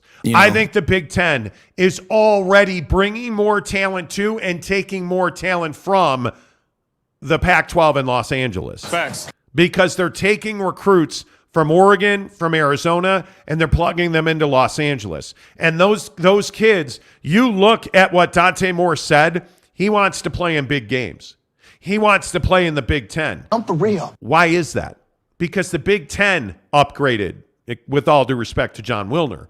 The Big Ten upgraded here with USC and UCLA and Dante Moore and Dorian Singer. That's a huge upgrade. This puts USC in position not to win the Pac-10 next year, but to compete for a national championship. How about that? And we talked about this the other day. There's one goal at USC every single year, especially now with Lincoln Riley at the helm. They want to win a national championship. That's it. They're not here to win a conference championship. Yeah. They're not here to go to the New Mexico Bowl. They're here to play for the national championship of college football. And Jake, I think this is the beginning of the end for the Pac-10. Yeah, I mean, we've seen it coming for months. I have no problem saying that. We've been saying this for months, that once UCLA is confirmed and going to the Big Ten, that was it. That was endgame. It's over. End times. Conference is dying right now. This is the beginning right here. Remember this day. Remember December 20th of 2022 at 7:28 Mountain Time. We told you this was day one of the end of times for the Pac-10, because it is. You cannot. So do you see how this works? Right? Everyone's all pissed off about transfer portal and NIL and people are cheating. And you got this guy in San Antonio who's all fed up because P5 programs are rolling into practice and talking to guys. Right? Okay, be upset about it. But here's what I got to say. It's the new age. It's the new era. Be upset or get on board, Kyle Whittingham. Be upset or get on board, George Kliavkoff. It's time. You need to get this now. If you are, an ASU fan, I love what ASU is doing. I love the aggression.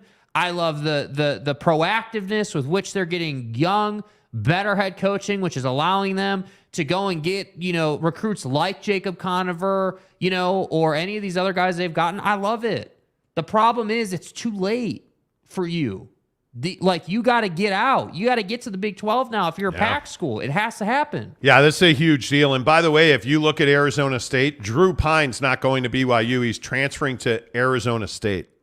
And so, again, I ask, what is going on with Jacob Conover? Why did Jacob Conover end up at Arizona State? It's fascinating to see all of these kids making these transfer decisions. I hope somebody's advising them. I look at this situation at BYU. Clark Barrington entered the transfer portal. Yeah. Why is he not going to the NFL draft? I think he's given up 2 career sacks at BYU. You said to me today, BYU's got an exodus. I don't think BYU has a transfer problem. I think Clark Barrington transferring is the exact wrong move. It's a shocking mistake. Clark Barrington should be going to the NFL. He should not be going to college. That's a guy that's, in my opinion, he's probably a first 3 rounds gone, Clark Barrington. I mean, guard in the NFL has become such a premium position. It's just shocking that he would continue playing college football. Now, if he goes to Baylor with his brother, okay, maybe I understand that. He should be going to the NFL. Mm-hmm. So run that back for me. What do you think about BYU's transfer I situation? think that guys are the problem is you have big names who have left that were like guys like Clark Barrington who are now type players who were helping you now. And they're transferring or going to the league, whatever the situation is. I think Clark Barrington's the best player who's transferred. Yeah, but I don't think there's any doubt about that. We're going to have a conversation in fall camp about the fact that you don't have a good quarterback, or that Jaron came back and you have nobody behind him because you're not developing guys, so they're leaving. You're not giving guys opportunity, so they're leaving. They're going. Who like, with all due respect to Sol-J, right? I get it was your first game. Like, really, Sol-J's the guy we're most excited about. That's what I'm concerned about. So, yeah, maybe 50 guys haven't left the program. Yeah. But what I do know is that there's a lot of talent that's left the program that either would have been in your pipeline that could have been a starter for you and could have contributed and could have been that next guy up in the system. But they're gone now. And I'm not confident, with all due respect to Kalani, that he's going to roll into the Big 12 and backfill all that talent. Yeah. That's what I struggle with. So, yeah, maybe it's strong to say that there's an exodus of talent. There's not like a bazillion guys leaving, but I do think that the BYU's got a problem with talent right now. Well, I mean, it is troubling that guys like Peely and Barrington want to go be grad transfers and play somewhere else, but I also think that's an indication of the incredible, difficult future ahead in the Big 12. Yeah. I think that to get into the Big 12, you're going to be fortunate to be bowl eligible your first year. Honestly, I think it just in the programs that you're coming in with, Houston, UCF, and Cincinnati, and BYU, like that right there, that group is a very difficult hill to climb. But then you throw in Oklahoma State, you have to think it's going to have a bounce back year, and Oklahoma and Kansas and K-State and TCU, and you have to think that this league is only getting better in football. And then let's not even talk about basketball at this point. But I just think it's disappointing to see Peely and Barrington in the portal, but you understand it. I understand it. But I don't understand why Clark Barrington's not going to the NFL. To me, that's a lost opportunity. That's a lost opportunity.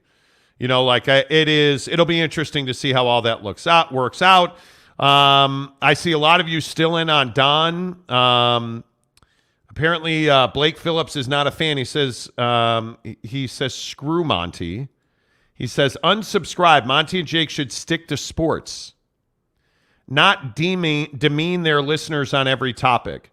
All Monty does is say rude comments and jokes. Well, let's get something straight right away. If you're going to come in here and be a racist, I'm not going to be polite to you. I'm not going to be polite to you. And when you say some of the things that have been said in the comments section this morning, sorry, man. I'm not going to just let that pass. And listen, Blake, this is absolutely a free country. If you choose not to subscribe to this channel, we appreciate the time that you've spent here. We appreciate the time that you were subscribed. I have no hard feelings for you. But if you're going to be a racist and say racist things, and this is the first comment I think I've ever seen from you, so I don't know what your feeling on this is. If you don't feel like I've been fair this morning, please find your way out. I'm not going to beg you to stay. Because my feeling on this Donovan Mitchell topic is very, very clear. Very, very clear. I think everybody deserves to be heard. Everybody's voice deserves to be heard. Everybody's feelings are valid, and we need to have conversations like this. And if you're not a fan of that, please feel free. Find your way out. I don't mind it at all. I do not mind it at all. And listen, I think it's very important to say, I appreciate everybody who's participated in this conversation today. Yeah. We don't block people, or like, you want to be a racist, out yourself. But just know our comment section is a community of people that are not going to give you a free pass. Yeah.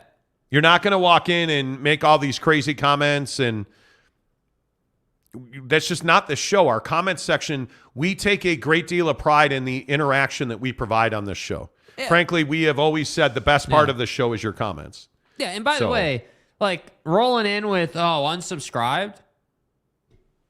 Okay, cool. Yeah. Like, it just is not, It's not some death knell on our show, dude. Like, we do this show 5 days a week. We have the realest discussions in Utah, and I would say some of the realest discussions in our country. And I think that, again, if you don't want to be here, that's fine. Cool. There's another show out there for you. Yeah. That's fine. Yeah. Best of luck to you. Pied Piper says, do you guys think that Oregon and Washington will jump to the Big 12 if the Big 10 doesn't come calling? I think the next round of realignment is going to be fascinating to watch, because I have to think in the new year, early in the new year, because don't forget it, early signing day is tomorrow. Yeah. Like, that is a big, big deal. Early signing day is tomorrow. You are going to know the impact of UCLA and USC to the Big Ten tomorrow. You are going to understand Texas and Oklahoma to the SEC. And by the way, there's a conversation going on and on and on. I probably undersold the lead on this.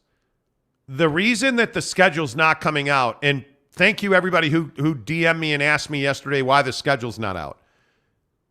I believe, from what I've been told, that the Big 12 is trying to allow Texas and Oklahoma to go to the SEC right now. Right meow. Yeah. So they're not releasing a schedule, and it's been consistently delayed because I think they're trying to allow Oklahoma and Texas to go now. Yeah. And I think part of that problem is then that USC and UCLA will want to do the same. The Big Ten will not want to wait another year. So I think there's a lot of moving pieces. From what I understand, all the schools in the Big 12 know their schedule. The schedule is in the hands of the ADs and the football departments. They know what that schedule is. It's simply a matter of making it public knowledge. Mm-hmm. So it's not as though the schedule has not been written. It's tentative because they're trying to figure out what they're doing with Texas and Oklahoma. There is a massive schism, a divide, a problem in the Big 12 with Texas and Oklahoma. Yeah. Because I think we saw it with Mike Gundy across this entire season, especially at Media Day. Nobody wants Texas and Oklahoma involved in Big 12 conversations. Nobody. Nobody wants them on conference calls. Nobody wants them on video links. Nobody wants them involved in Big 12 business. And I think that's one of the things that's really pushing this decision with the schedule forward, is that people want Texas and Oklahoma out of the conference just as soon as possible. Yep. And there's no reason to keep them now. There's no reason to keep them. Let them go. If you can get out of here early, knock yourself out. The problem is that new TV deal doesn't take effect, and Texas and Oklahoma are part of the current TV deal. So there's a lot of moving pieces and parts in place. So yes. But keep an eye on that. Keep an eye on that. It'll be interesting to see what happens. Tulin says maybe he doesn't want to play in the NFL, might be going for NIL money. You mean Clark Barrington? Could absolutely be. I mean, he was a huge T-shirt guy with Coug Connect. Yeah. You know, with the mustache T-shirt I think he had. And yeah, it'll definitely be interesting to see exactly, where all that plays out. Greg Romano says, I'm more disappointing in losing Ross and Thanos. Well, the Thanos thing, and we're still trying to get them on the show, by the way. They've been very willing to come on the show. We just haven't been able to get a date. But the Thanos thing's a big deal. I mean, you're losing guys that are big contributors. Yeah. Big contributors. So, and we'll see how they play at Utah. I mean, they're both the brothers are transferring to Utah, and I say, hey, great pickup for Utah, right? And because I think the world of both those kids. I think they're both huge contributors. I think Logan, unfortunately, with the knee injury, but he's back, he's healthy. I think he's going to be he's going to be the next star sack man at Utah, I think. Like, the sky's the limit for that guy. It'll be interesting to see how that all plays out. But yeah, I think, you know what, Romano? I think you're exactly right. I think the Thanos thing is a huge problem. Yeah. It's a huge problem. In the Tuiaki defense, I would agree with you. I think Elisa Tuiaki lost more than games. And you know what else I think? I think the hesitation to make that change, I think that long period where they were trying to get Sean Nua into the program, and you waited on Ed Lamb. I think if you'd have fired Tuiaki and the day the season ended, you would have hired Ed Lamb. I think the Thanos brothers may well have been here. It was one of the questions I want to ask him. Yeah. It's one of the questions I want to ask him, because I just don't, it just does not compute to me that it's a football problem. It's a football problem. But I also think, by the way, there are a lot of kids, and I don't know that this is the thing with Logan or whatever, but there's a lot of kids who don't want to be the first year team in the Big 12. Can you blame them? No, because it's going to be an ass kicking. Yeah. So I think that's absolutely an issue. The biggest stories in sports every morning on this program are brought to you by our good friends at Quick Quack Car Wash. Make sure you stop by Quick Quack Car Wash and you tell them, hey, heard about you guys on the Monty Show. What's this wash pass business Stuff. I get their top tier wash pass every month, $21.99. I'm a huge believer in supporting small business, and you absolutely should do that. That's what Quick Quack Car Wash is. Now, you know it's a national brand, but all those spots here in Utah are owned by an entrepreneur. That's a small business that's being built. Support small business. Get yourself to a Quick Quack Car Wash. It's super easy. And again, we talk about it every day on the show. Yeah. You know, the line is long. I can't wait in that line. It quite literally is 5-7 minutes you're there, right? Bring your kids because you go through the tunnel. There's all different colors and flashing lights. And, you know, I love that at the end, you know, when you're going under the dryer and the lights are flashing, wait. At Quick Quack, it says duck, duck, duck, duck. And then when you go, it says duck, duck, goose. I'm for real. Which is totally cool. I love that. I love that there's lights. The soap is different colors. And Yeah.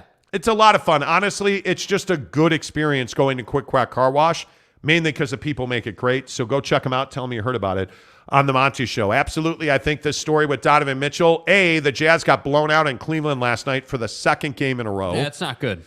3.5-point favorites tonight in the Motor City. They take on the Pistons at 5 o'clock tonight. Make sure you check that game out and then come and react tomorrow morning right here on the Monty Show.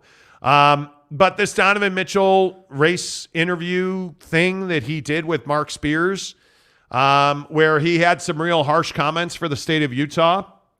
No doubt, this story about him getting pulled over. Here's a direct piece of that interview from Mark Spears, an excerpt where he said, I got an attitude from a cop until I gave him my ID, and that forever made me wonder what happens to the young black kid in Utah that doesn't have the power to just be like, this is who I am. It's a very powerful statement. Very powerful statement from Donovan Mitchell. And a lot of listeners this morning in the comment section are very upset that we're talking about it. But I think it's an incredibly important conversation. And of course, yesterday, the other biggest story in sports, no question at BYU, I think there were some people stunned at the news that Clark Barrington is transferring. He is in the transfer portal as a graduate transfer. You know, I think there's a good chance he winds up with Grimes at Baylor. We'll see. I don't know. But Jake's reaction to that this morning was that BYU is reeling and that they have an exodus through the transfer portal. I disagree with that.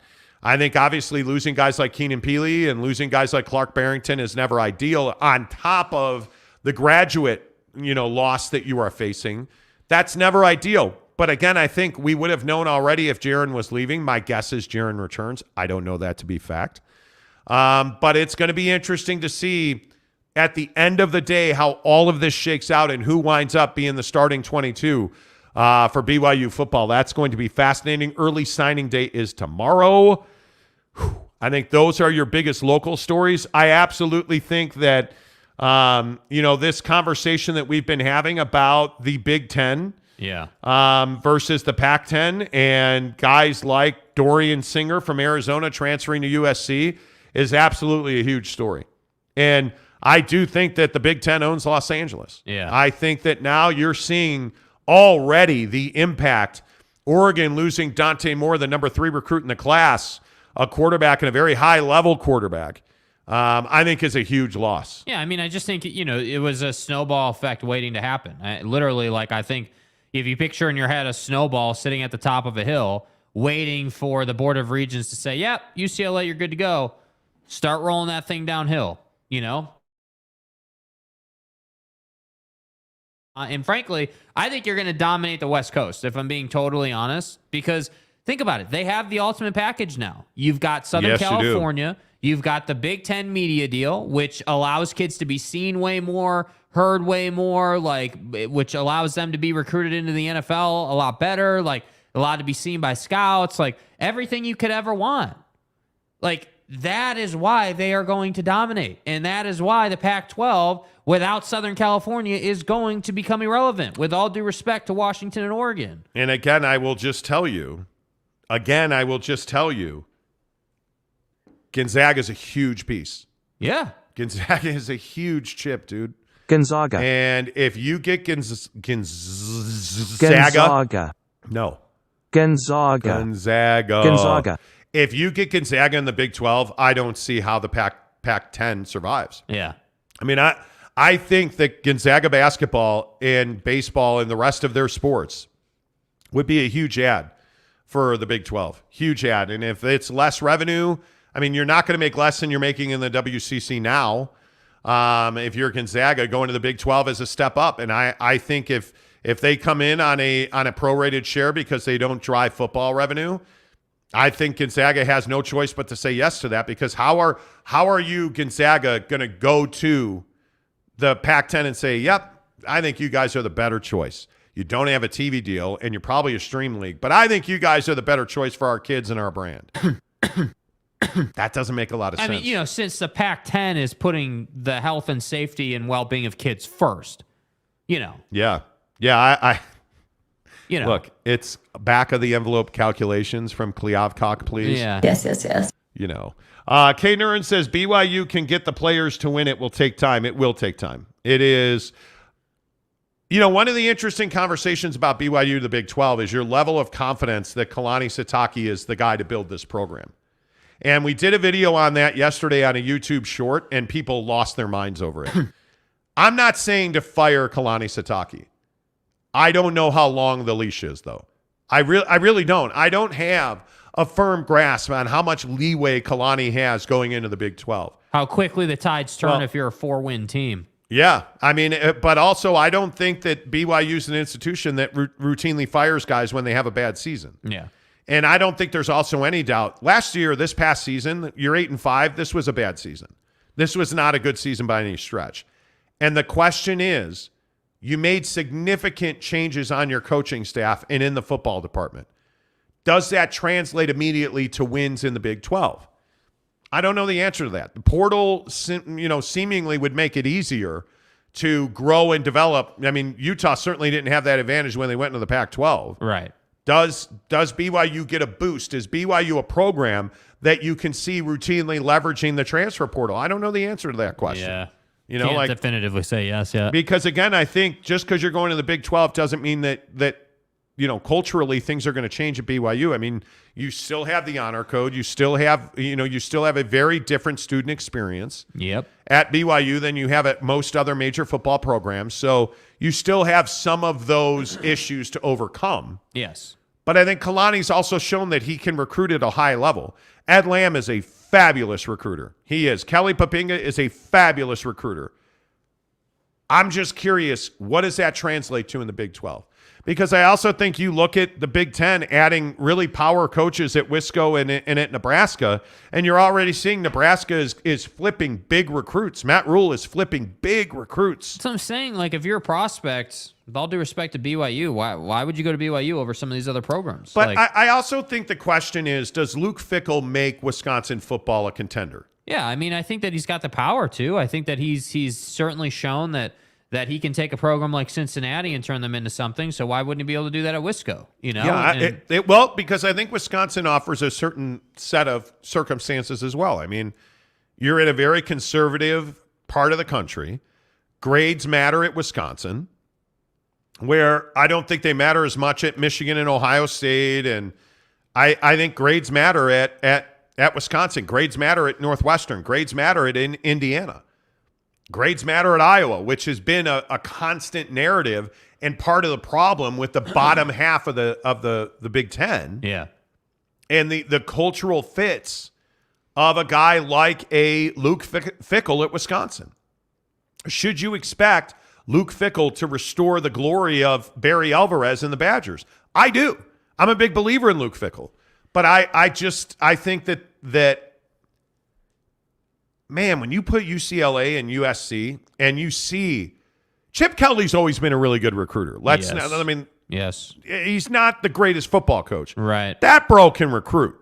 He's always got talent. they're going to win more games than they're going to lose. Yeah. I don't know if you can say that about BYU in the Big 12, especially right out the gate. I think that's going to be challenging. Brett Burnett says BYU did fine. Could have won some of those close games they lost. I don't know if I can agree with that. Would you agree that BYU could have won the Arkansas game? Were they ever in the Oregon game? Certainly not. Were they ever in the Notre Dame game? Were they ever in position to win the Notre Dame game? I never got the feeling in that game because Drew Pine was really conservative in that game. Yeah. And Notre Dame controlled the clock. I never got the feeling they were in that game. Were they in position to beat Arkansas? Certainly not. Were they ever in position to beat Liberty? Certainly not. East Carolina? Yeah, absolutely. That's a game that could have gone either way, and they just couldn't make a play. Yeah. Okay, you're 9-4. Okay, 9 wins is a hell of a lot better than 8, I guess. But you were never in position in 4 out of those 5 games.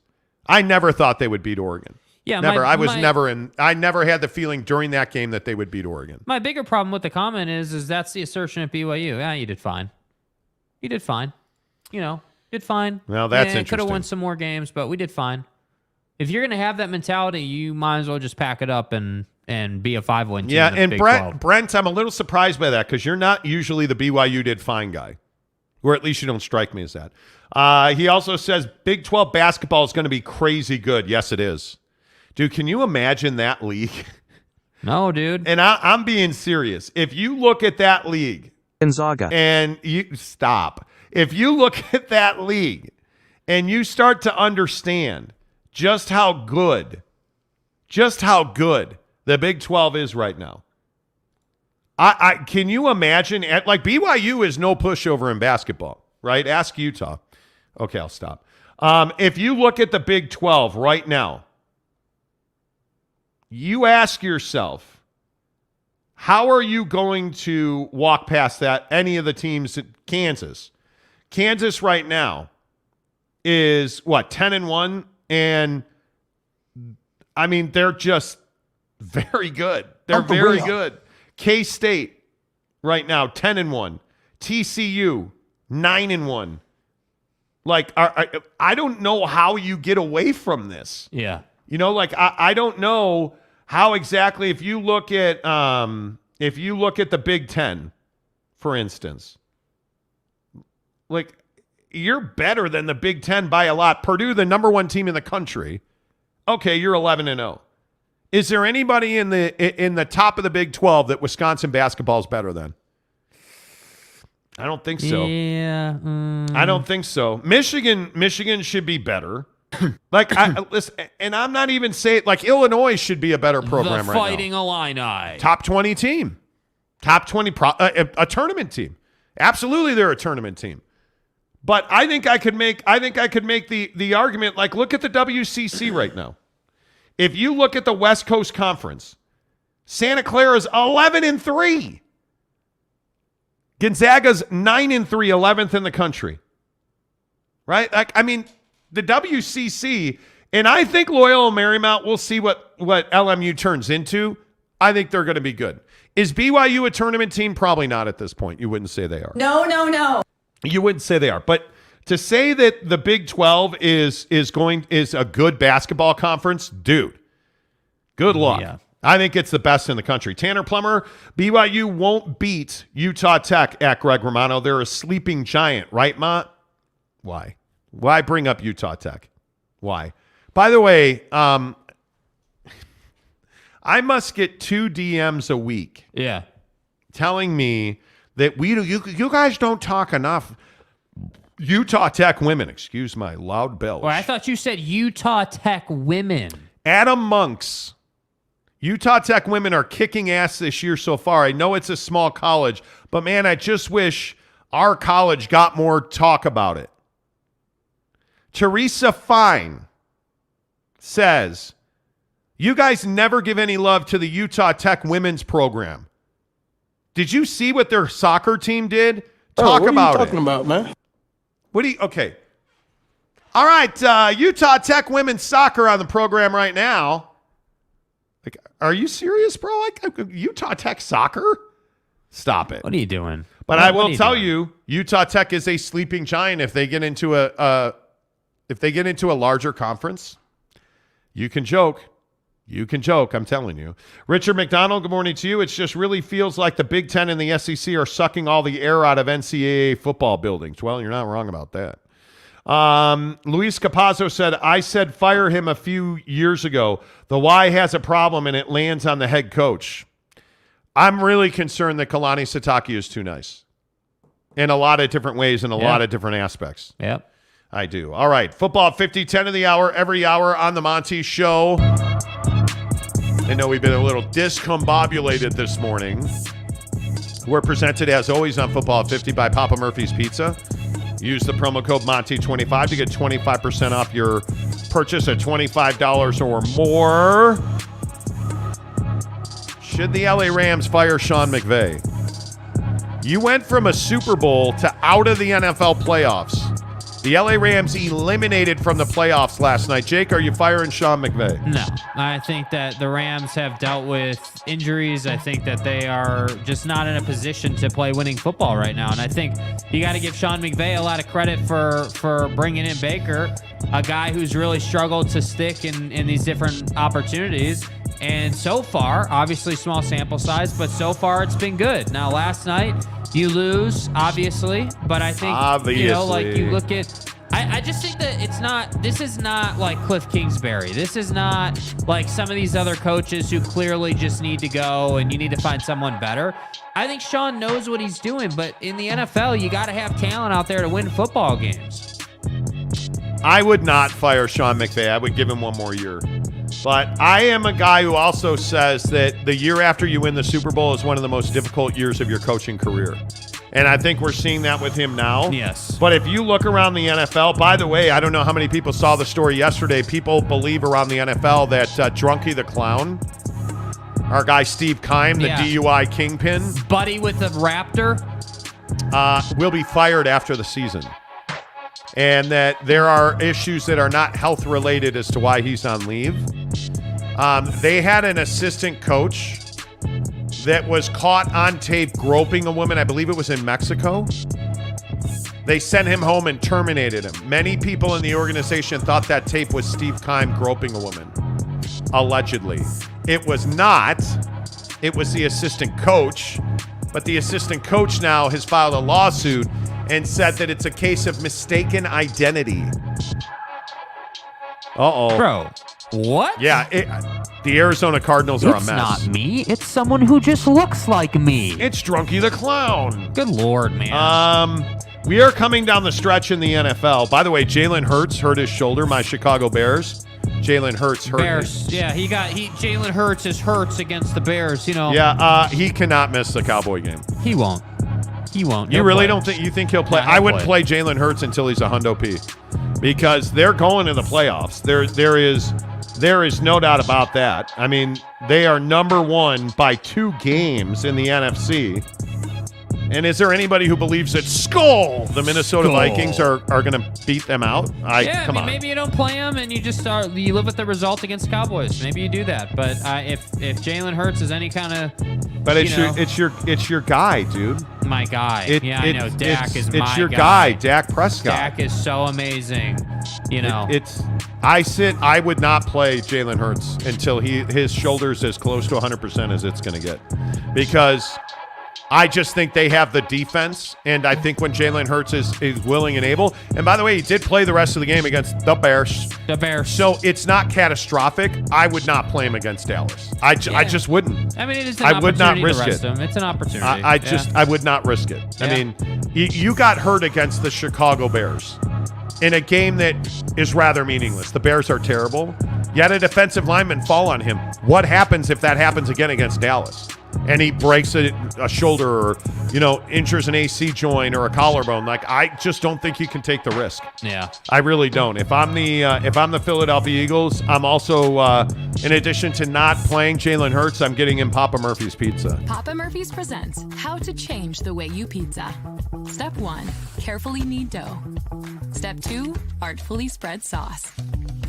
Step 3, add fresh mozzarella and assemble toppings. Step 4, realize we already did all that for you, so all you have to do is bake it. For a limited time only, get the Hog Heaven Pizza with Canadian bacon, ground sausage, and crispy bacon. Papa Murphy's, change the way you pizza. Use the promo code Monty25 to get 25% off your purchase at $25 or more at Papa Murphy's Pizza.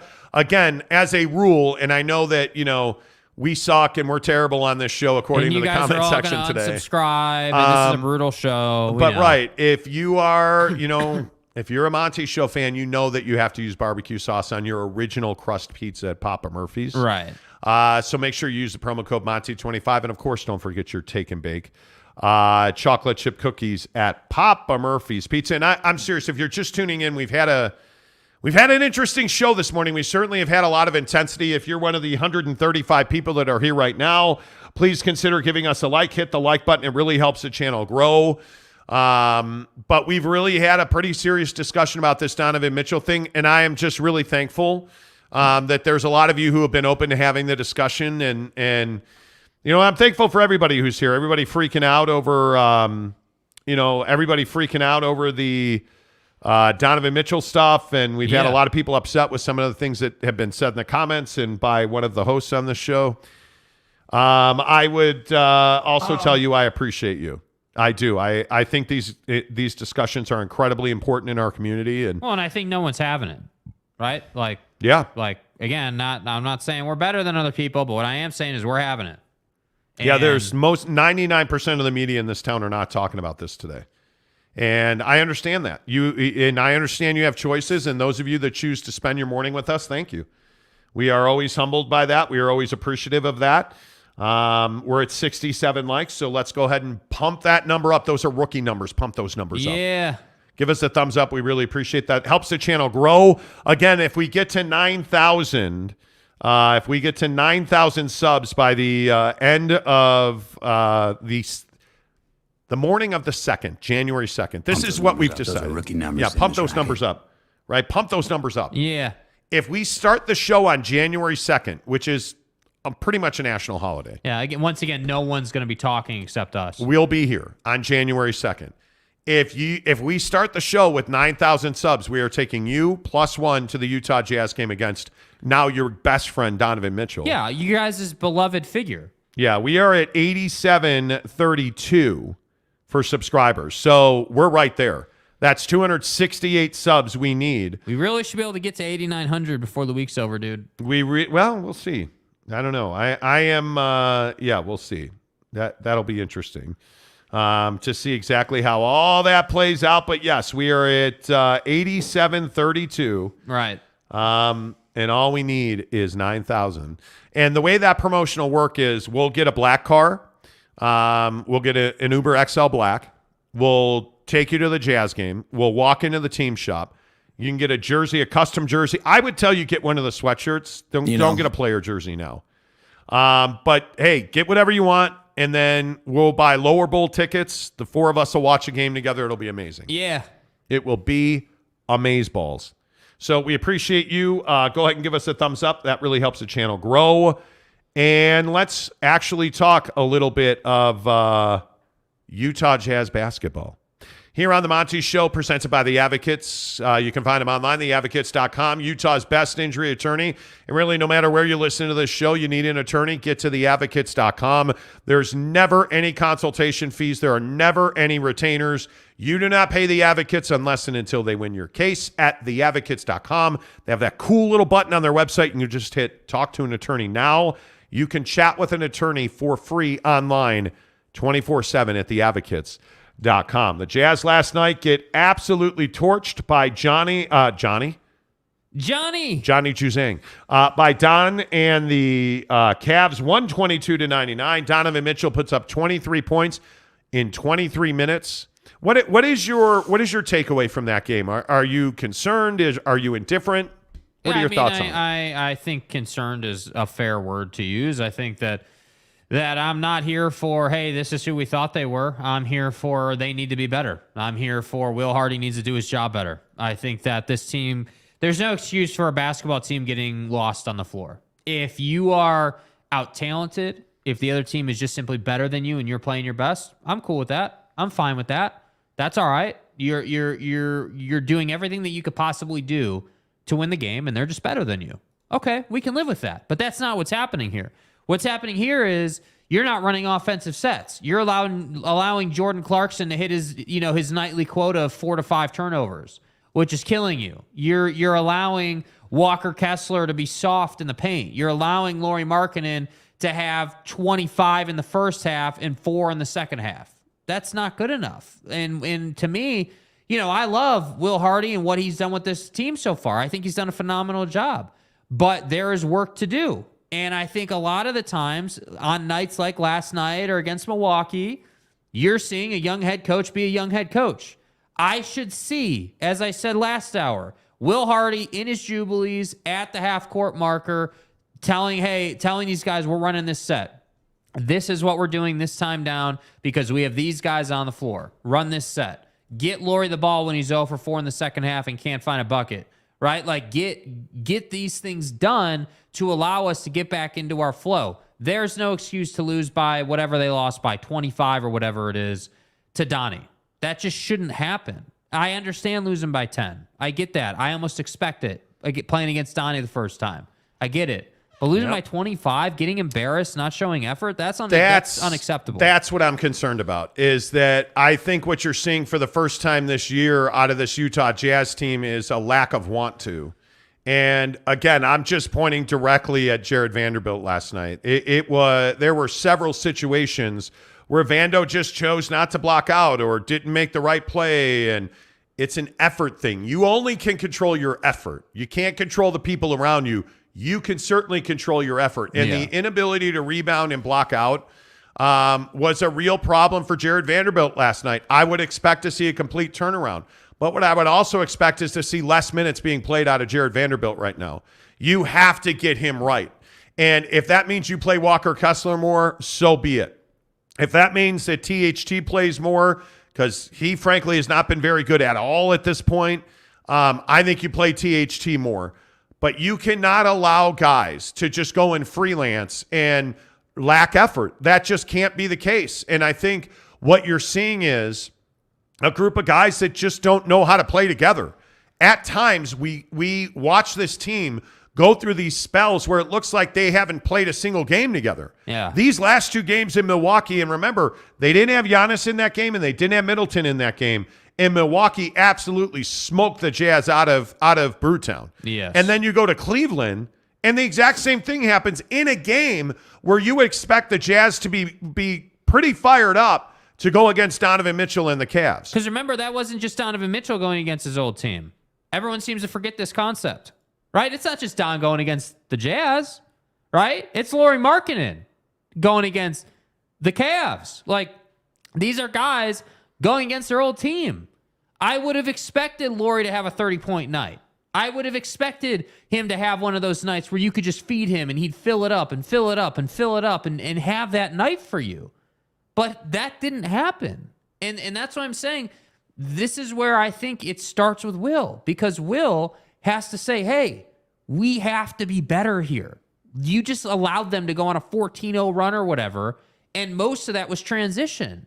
You guys aren't getting back. What are we doing? Yeah. Like, you got to get back. You need to work harder. And to me, it's frustrating and it's tough because when Colin Sexton is not in the game, this team doesn't have energy. They just don't. Colin Sexton brings an added layer that this team feeds off of. And so to me, it's just like, damn, dude, like, do you guys want to actually go out and compete on some of these games? Because I some nights I wonder, like, are you just going through it because you're an NBA player and this is what you do? And I understand that. Again, I can empathize with that on some level. That doesn't make it okay, but I can empathize. Like, hey, you're going to your 9 to 5 and, it didn't feel like, filling out the TPS report today, Yeah, like, but I think that's a Will Hardy thing, right? But, like, I look at Salty Drunk's comment. What an overreaction. The Jazz have far exceeded expectations this season, and a team of misfits are going to have games like these.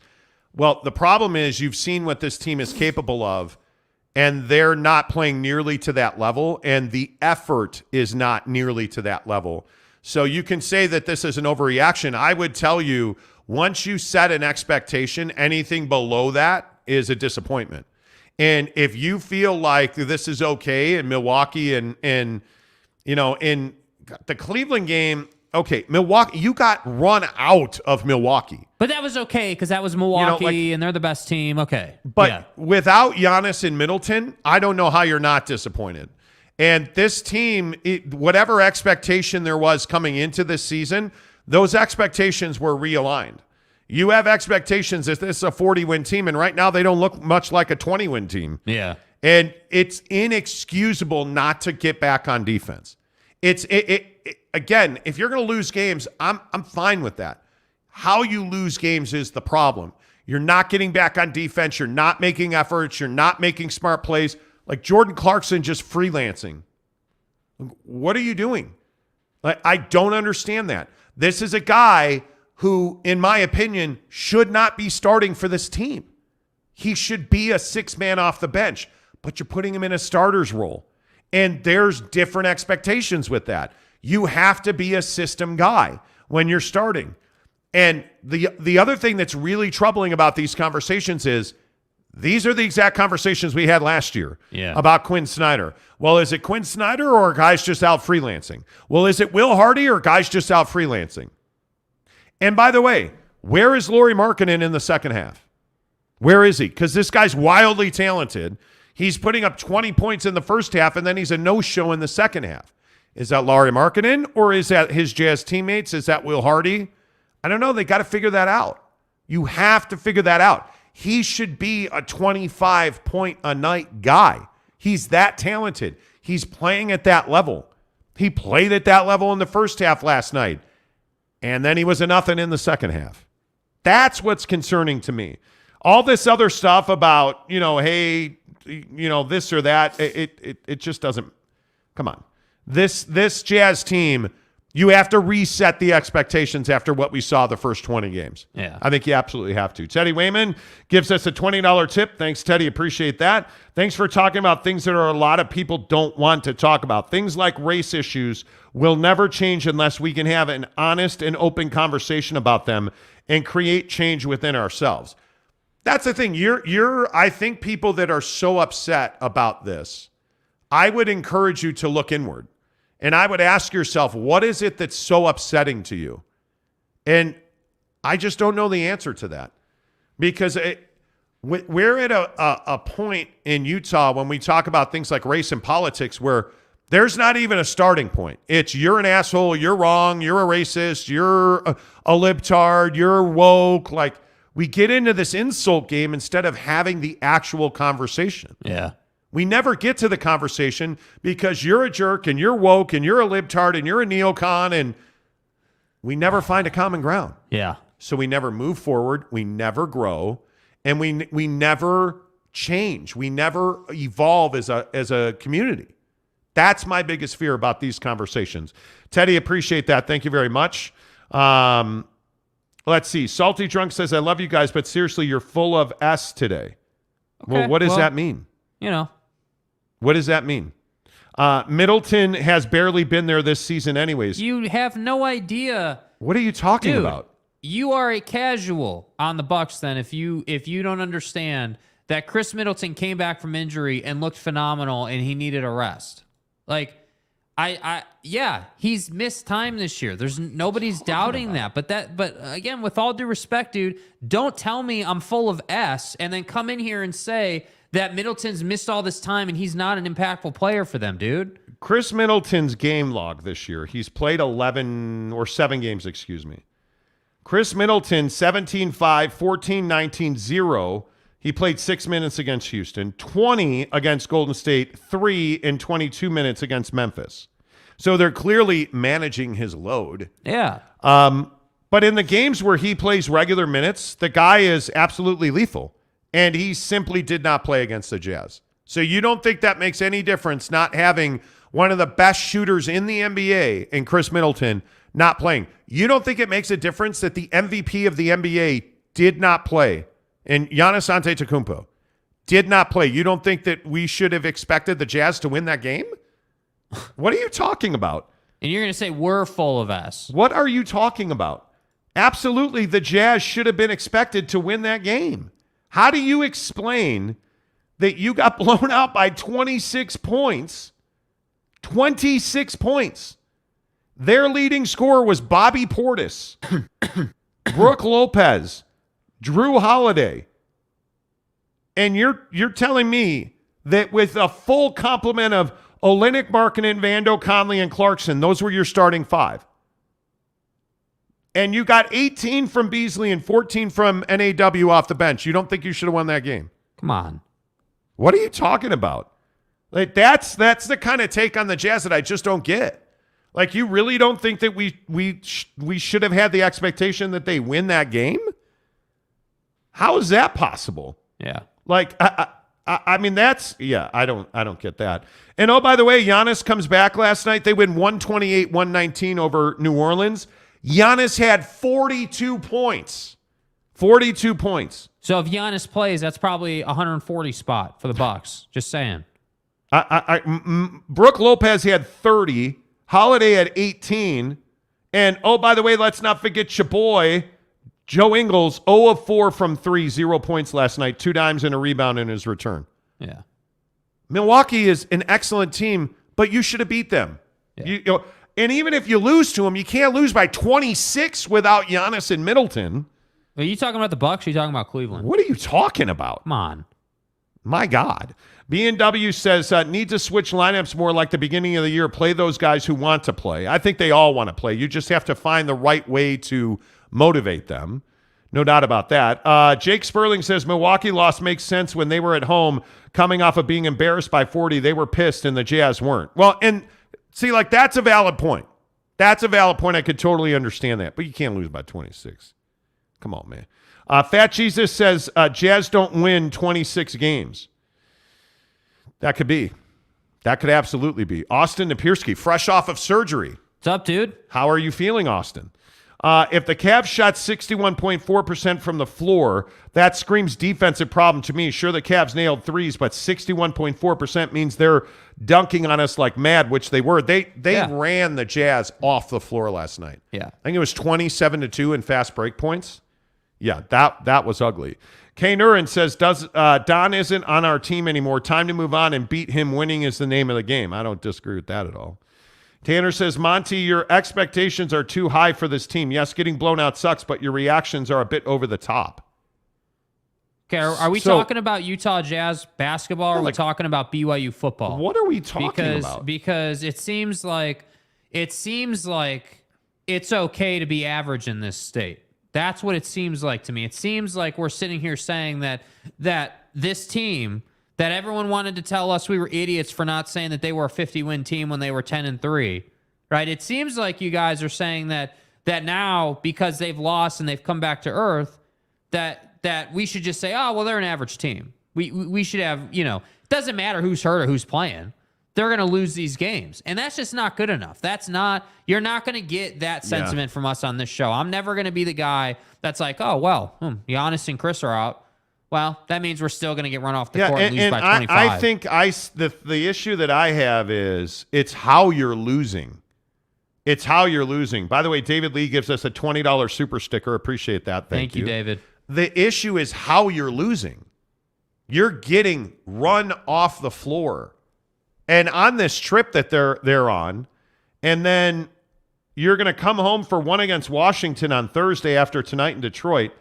Then you go Monday, Wednesday, Friday, San Antonio, Golden State, and Sacramento. You better win these next three because I don't think you're going to win Golden State or Sacramento.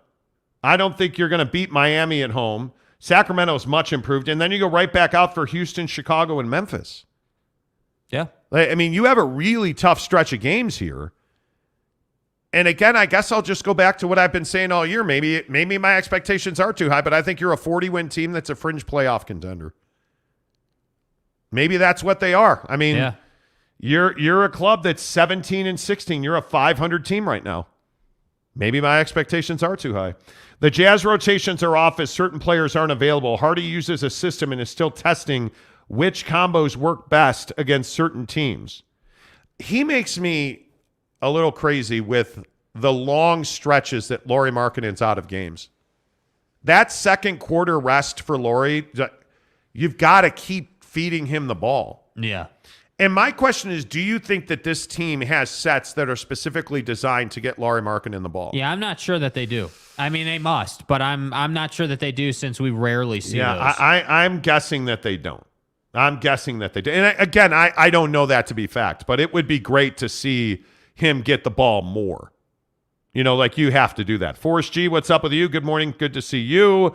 Gabriel Rogers says Middleton is an all-star caliber player. Yeah, he's fantastic.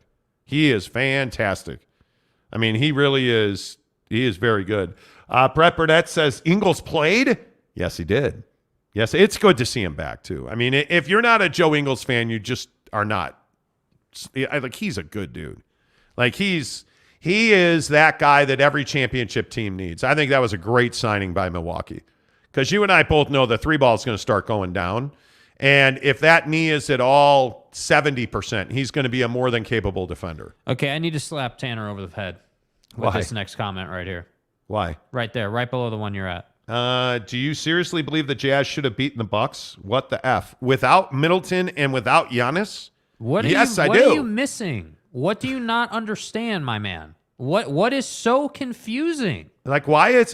Should we not have believed the Jazz had beat the Bucks without their two best players? Are the Jazz just supposed to go into these games thinking they're going to lose? What is going on? Today just seems like this Twilight Zone kind of show. Yeah. Well, because people get all weirded out by the racism stuff, and they then can't get out of that mode and be like, oh, yeah, well, the MVP of the league and an all-star caliber player who actually is stronger than when he got hurt, by most accounts, by what most people are saying. Yeah, those two guys didn't play. Yeah, but we still should have lost by 25. Yeah, maybe I'm just up in the night. I have no idea. Maybe I expect too much from the team. Yeah, maybe. It could absolutely be. I'm open to the idea I'm completely wrong about this. But yeah, they should have beat the Bucks. Giannis and Chris Middleton didn't play. Final. Teddy Wayman says, no excuses for the way we played the last two games. We got absolutely spanked and was not fun at all to watch. No, last night was painful. Last night was painful. Just watching them. Because it's garbage. You just felt like they were kind of trotting three-point line to three-point line, just back and forth. And the Cavs are sprinting, the Jazz are jogging. The only guy that really showed consistent, hardcore effort, in my opinion, was Nickeil Alexander-Walker. Running hard, sprinting the ball up the floor. But other than that, Lauri just felt like he was going through the motions. I don't know where Jordan Clarkson goes. Yeah. Do you guys know what I mean by that? He just has these stretches where he's just a turnover machine. Yeah. And he won't pass the basketball. It's so frustrating to watch. JC has all this talent and all this ability, and I feel like he can't grasp that concept of, hey, give the basketball up, move to get it back. Yeah. Because he's so quick and elusive off the ball that if he would give that up and rotate, he'd get the ball back. But he's so quick to shoot distance threes and that play where he gets into the paint and seemingly doesn't know where to go with it. And then, hey, I got to make a really difficult pass that winds up going out of bounds. Yep. It's so frustrating to watch that. Yeah. Because I feel like he should be so much better than that. So much better than that. Gabriel Rogers says, not trying to be mean, but the Jazz are probably the most mid franchise I can think of. What do you mean mid? What do you mean by that? Let's see. Greg Romano says, it's easier to agitate than legislate. It's easier to terrify than clarify. Well, those are interesting catchphrases. I wish we just could talk. That's all I'm saying. Brent says, I don't care. Just want wins, baby. Jazz losing by 1 or 40 is still a loss. Just go win and make the playoffs. No. Yeah, that's convenient. I agree with you that, hey, it would be great if this team made the playoffs. The hard part is that you can't just lose games and be like, well, we lost by 1 and we lost by 50. You don't have winning culture if that's what you're doing. Again, hear me clearly, Tanner. Hear me clearly, Salty.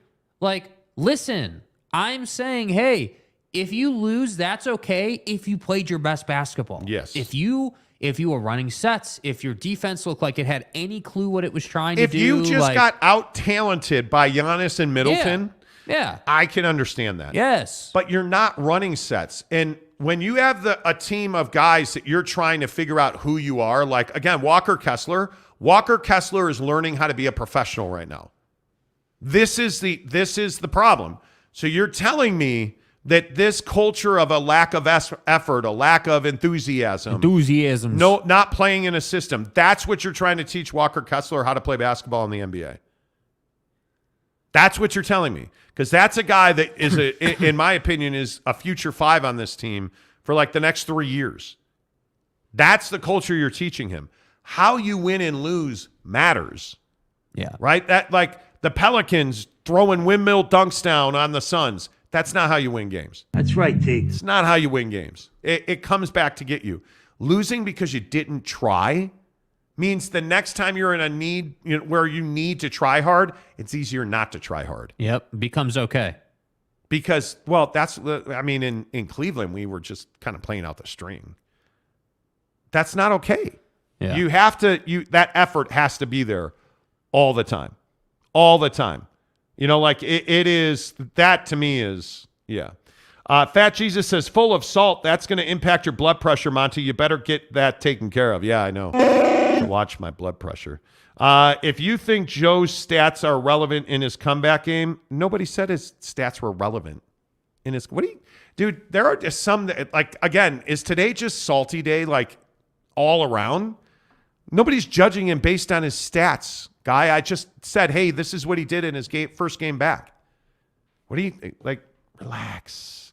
Austin says, feeling great, y'all. Thanks for remembering. Oh, you're welcome, Austin. Good to see you. Let's see. Forrest G says, Olynyk is an impactful player. His help defense, stretching the floor, physicality, and shooting were all missed.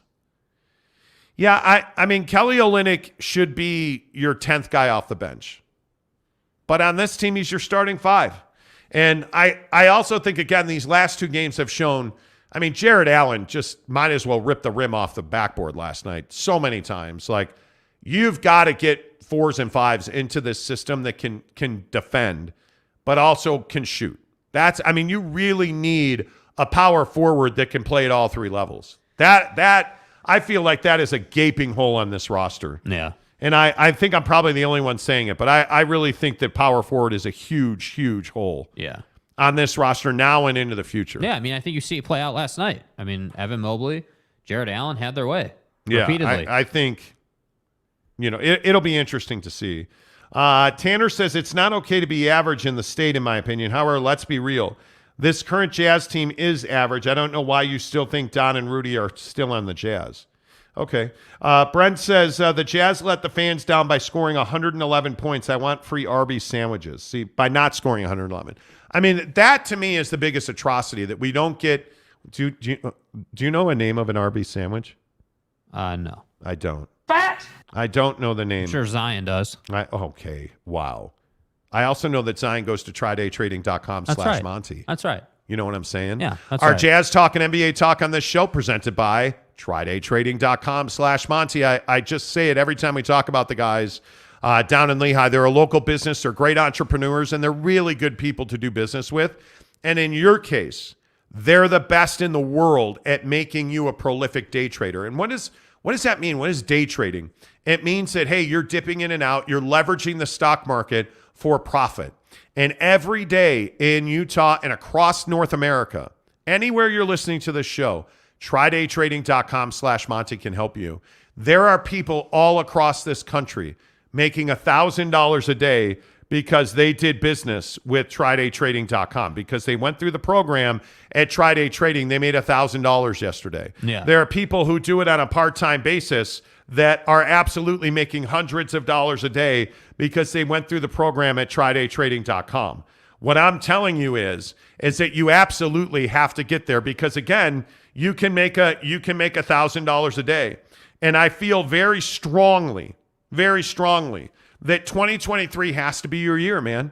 Like, you have to make a promise to yourself and then keep that promise. It's too easy, in my opinion, to just say, okay, well, 2023 is going to be the best year of my career. Yep. I'm going to make the most money. Yeah, nah, I changed my mind. I'm not going to, the dog crapped on the rug, and that's why I couldn't,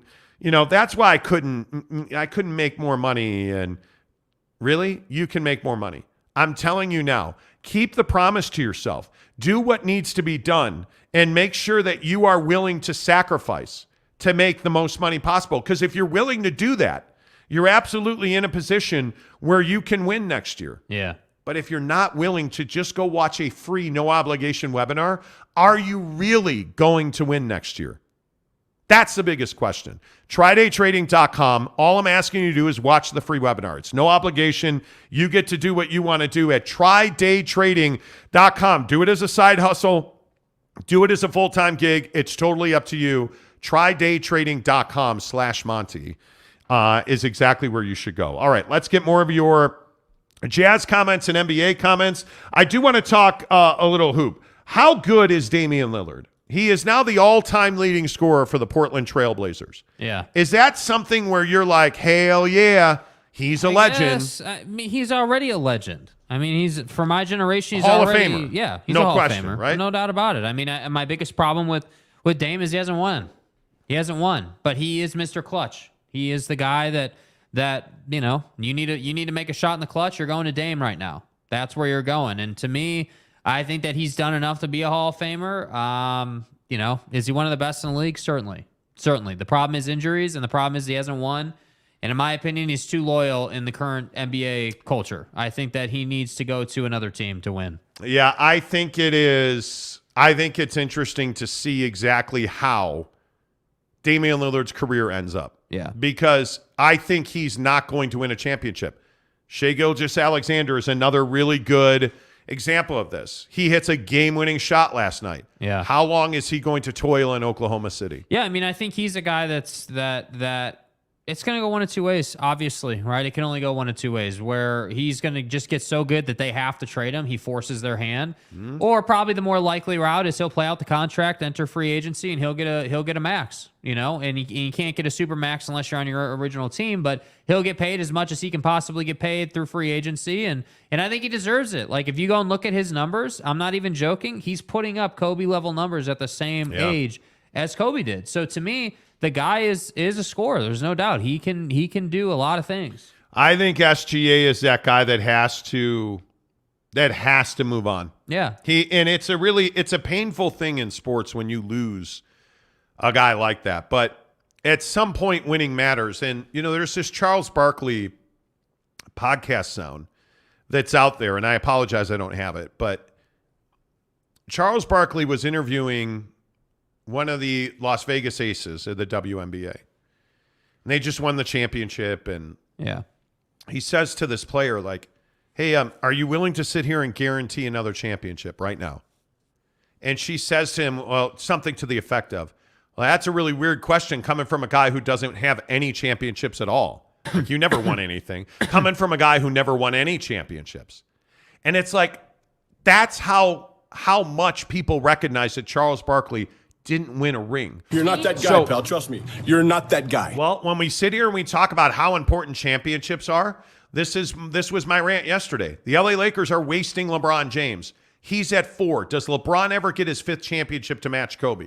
Does he ever get to 6 to match Michael? Does he ever get to 7 to become an absolute elitist? I can't see that happening because of how bad the Lakers have been. The LA Lakers are wasting LeBron James. The Portland Trailblazers are wasting Damian Lillard. The Oklahoma City Thunder are wasting SGA. The Phoenix Suns, who I think their window is closed, are wasting Devin Booker. Keep it real. And you look also on that Suns team, what is Chris Paul going to be known as? Well, the point guard who never won a championship. Yeah. That's where Chris Paul is. What do you always say about James Harden? Well, he's not a winner. He doesn't win. He's not. And Chris Paul's not a winner. Devin Booker's not a winner. Dame's not a winner. You have first team all loser. That's what you are until you've won a championship. Yeah. You know, I think it is. I think it's one of those deals where if Chet doesn't get hurt in OKC, I think OKC has a chance to take that huge step forward because you've got SGA, you've got Josh Giddey there, like you've got now Chet Holmgren there, like you're moving in the right direction. Lou Dort, like. But they just have never been able to put that together. Yes. So he's that guy to me. Yeah. That I think he gives them another year, and then if they don't make significant progress, I think he's a guy that's going to wind up getting moved. Would anybody be surprised if OKC traded SGA this summer? Because I would not be. No. I would, because they are a perennial rebuilding team. Yeah. They always have this group of talent. And you can go back to Harden, you can go back to KD and Russ, and it didn't work out, and all three of them wind up somewhere else, right? They never seem to get over on that. You look at Dame over Paul George, right? You look at, I mean, it's just remarkable to me the place that OKC finds itself in, and to get the kind of win that they got over Dame in Portland last night, and to get it from SGA. And he looked good doing it too, by the way. It wasn't some fluke shot. 35 points, 14 of 14 from the line, and 10 of 24 from the floor for 35 points. Yeah. I mean, he's a really good player. And, to be doing that without a lot of your talent, it's got to be frustrating not to have Giddey there, not to have Chet there. That's got to be frustrating. Yes. It just is. It's remarkable what he's been able to do. And but the guys. The guys that are always going to get theirs. And that's why I say I think guys like SGA who are young and still upcoming. I mean, SGA just seems, again, it's situational. You got to get to the right situation. I've been preaching this to Devin Booker for years. Love what the Suns have done. Love the run they've gone on here, the finals appearance. That's great. Honestly, that's great. I would have rather that happen than not. But the truth is the franchises that are constantly and consistently in the NBA Finals conversation. There is a reason that Giannis and the Bucks are always there, that Boston's there, that historically the Lakers have always been there, and why they're not. Well, look at Boston's move for Brogdon, even though you called me stupid and said I don't know what I'm talking about, and I'm a casual who doesn't even watch games. Right. I'm telling you, the Brogdon move is quintessential championship move. That's a move that's under the radar, casual. Right? He's shooting a huge percentage from three. He's that guy that really complements what you lack, right? Right. That's a championship move. I look at Monty Williams yesterday saying that he absolutely overplayed Devin Booker, who sat out last night's game. They won over the Lakers without LeBron. Yeah. He sits out Devin Booker because Devin's got a sore groin because he said, I overplayed. I've played him far too many minutes.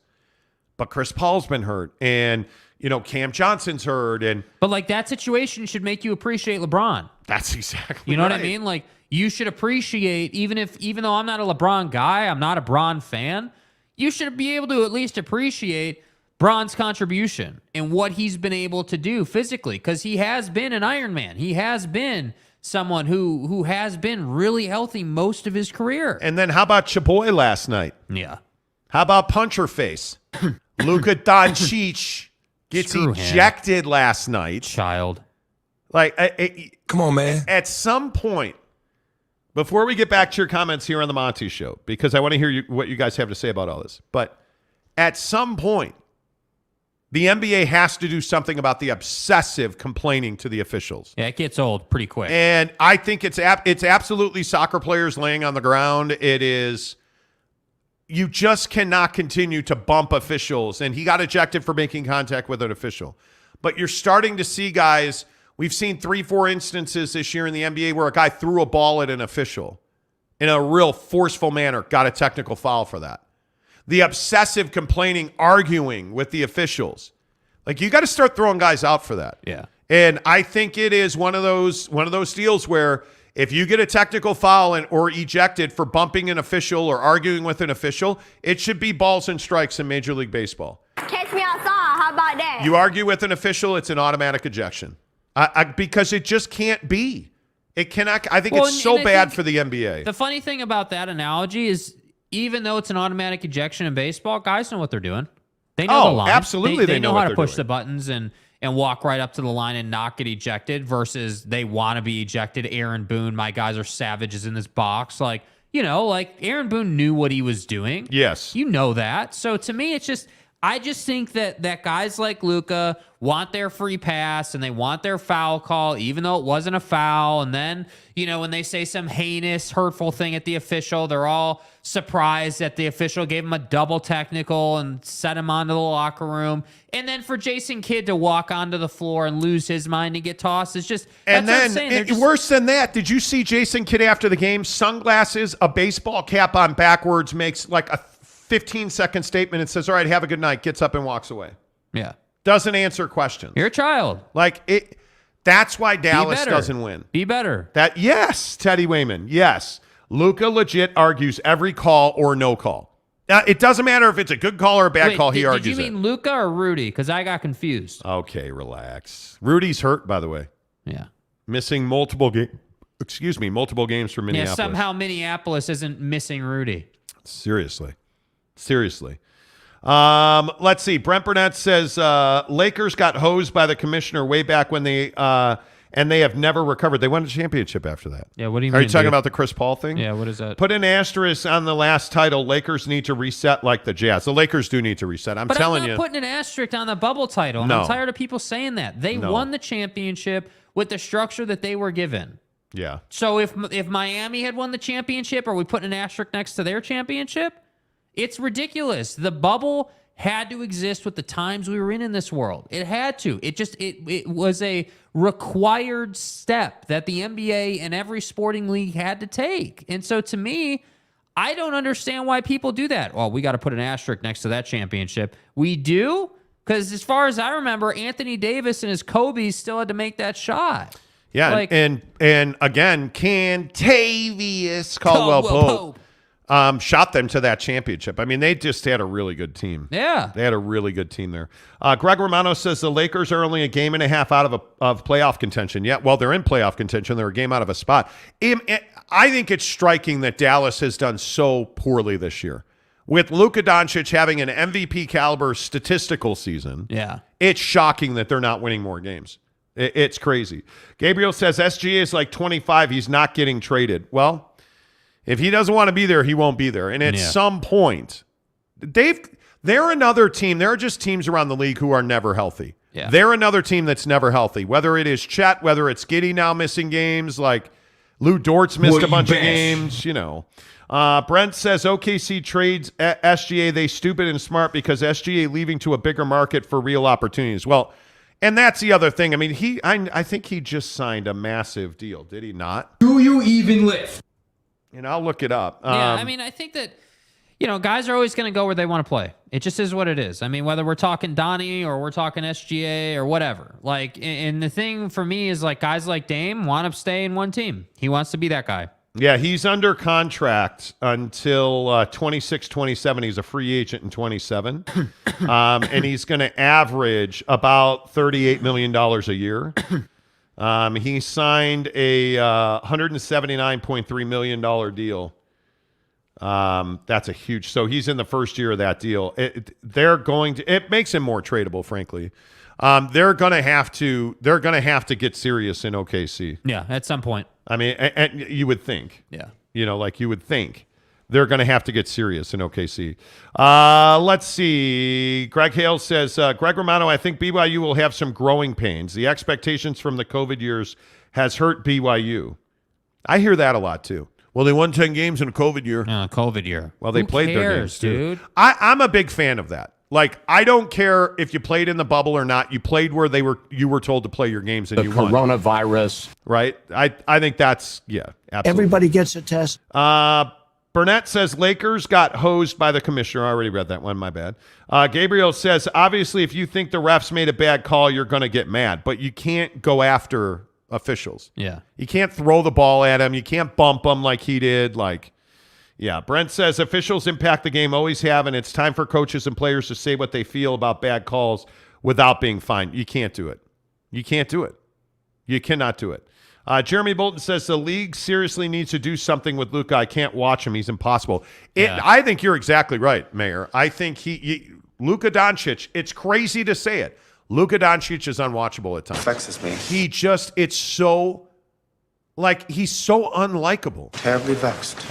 And the frustrating part is he's a fabulous talent. He's a really good player. He's not Giannis. At least Giannis, you can... Giannis freaking out over the 10-second free throw calls here recently. Have you guys seen that? Yeah. Where he's getting a technical foul because... And essentially it's a turnover. You have 10 seconds from the moment the official throws you the ball to shoot the free throw. Well, he's been going through this process the last 2 years where there was at one point where he was taking 18, 19 seconds to shoot a free throw. So teams pointed it out, and now in the last couple of weeks, he's gotten 3 turnovers off of taking too long to shoot a free throw. Yeah. And you got to shoot the free throw, guy. And he will every single time. But he's at least somebody you can root for. His story's good. You know, like the way he plays the game. Yeah, exactly. Development, like, yeah. What are you hanging on to with Luka Doncic? Other than the fact he's a fantastic player, and there is value in that. His mom being hot, there's value in that. But tell me that you don't want to punch that cat in the face every night. Yeah. Because like Teddy said, he argues every call, whether it's a call for him or against him. What? You called a foul on that guy against me? That's a terrible call. Did you drop that mother? Oh, it's a good call. Okay, good call. Oh, my bad. Sorry, guys. What? My bad. It's crazy. Yeah, he is the biggest whiner. There's no doubt. He is. I agree with JB. He's unwatchable at times. Like, you just can't. Yeah. You can't. It's so frustrating. Jesse Harsh. It's not shocking. It's called a lack of Brunson. Well, who, by the way, is balling out in New York. Yeah. I mean, it's crazy. Fat Jesus says the ref was lucky that Jason Kidd didn't start spitting French fries at him. Easy. It's a glandular issue. He's not fat. Yeah, he's big boned. Yeah. Come on. Can you measure it?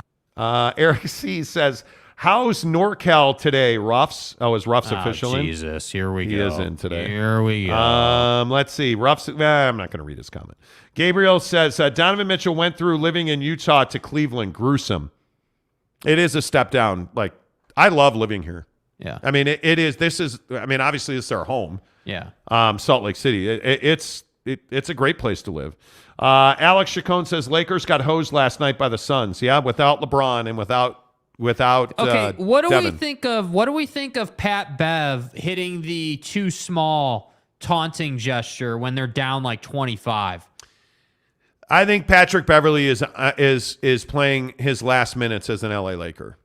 And I think it just has not worked. He has been, by the way, for those of you who don't follow it, Pat Bev has been terrible as a Laker. And when I say terrible, I mean awful, terrible, the worst. And there's no way to fix it. Yeah. There's no way to fix it. And they're going to trade him. It's a Bush League. It is no different than Zion dunking with an 80,000 point lead. Yeah. It's just, you don't do it. Yeah, I know what time it is. You don't do it. And yet somehow Pat Bev winds up doing it. Yeah. And it should be a technical foul because now it's going too far. And it's causing shoving matches and like the rock the baby thing and the...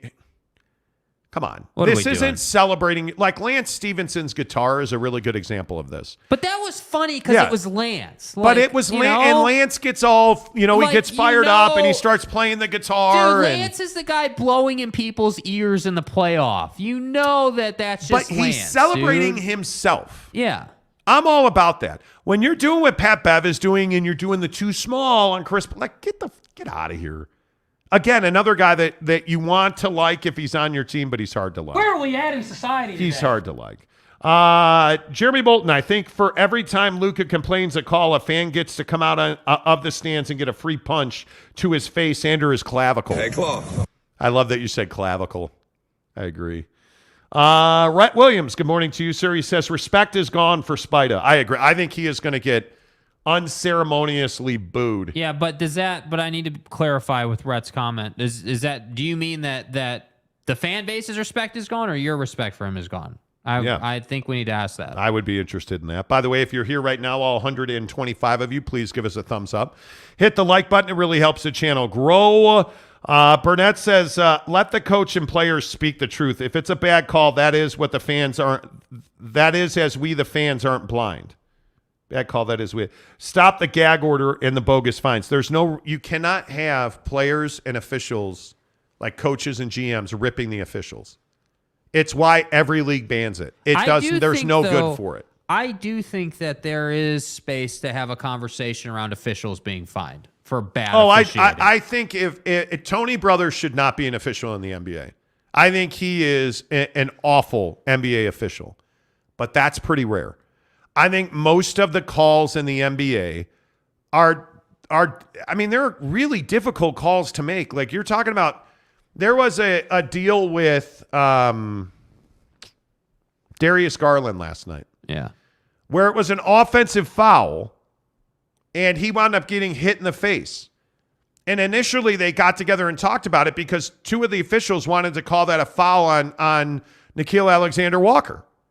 But when you go back and slow the tape down and you look at the replay, very clearly Darius Garland pushed Nickeil, whose hand then, because he was pushed, went out, and it hit Garland in the face. That's not a foul on Nickeil. That's a foul on Garland. Yeah. But you need official. It's hard to make the right call all the time in real time. But I think that you have to have a system in place to hold officials accountable on some level. I'm not saying you got to have some unrealistic, hey, 95% of the time you got to get it right or we're fining you. But what I am saying is that there should be, it's like Major League Baseball, right? Major League Baseball tracks balls and strikes by umpires and how many they miss and how many they get right. And then they publish a report about it. The league publishes a report, but I think that because it's basketball, there has to be more accountability that way. Somehow, some way, it's got to happen. Yeah, I would agree with that. I think there has to be more accountability. Is the exact right word. Yeah, there has to be more accountability. It's not an option anymore. That's just me. Teddy Wayman said Jason Kidd acted like a kid in that interview. He did. It was so Bush League. It is so Bush League. Kay Nurin says, so who's winning the race for the number 1 draft pick? Boy, I think you're going to have a hard time not giving that to Detroit. That's a bad basketball team, and they're going to trade. They're going to trade Bogey. Yeah, but the Lakers are actually going to wake up and do a trade. I think it's the Pistons or the Rockets. I think the Rockets are going to accidentally win too many games. But then you got to draw ping pong balls, and are they going to freeze the ping pong balls this year? All gas, no break. Anyway, please don't start with conspiracy theories around the NBA draft. They want the Pistons to have the pick. Yeah.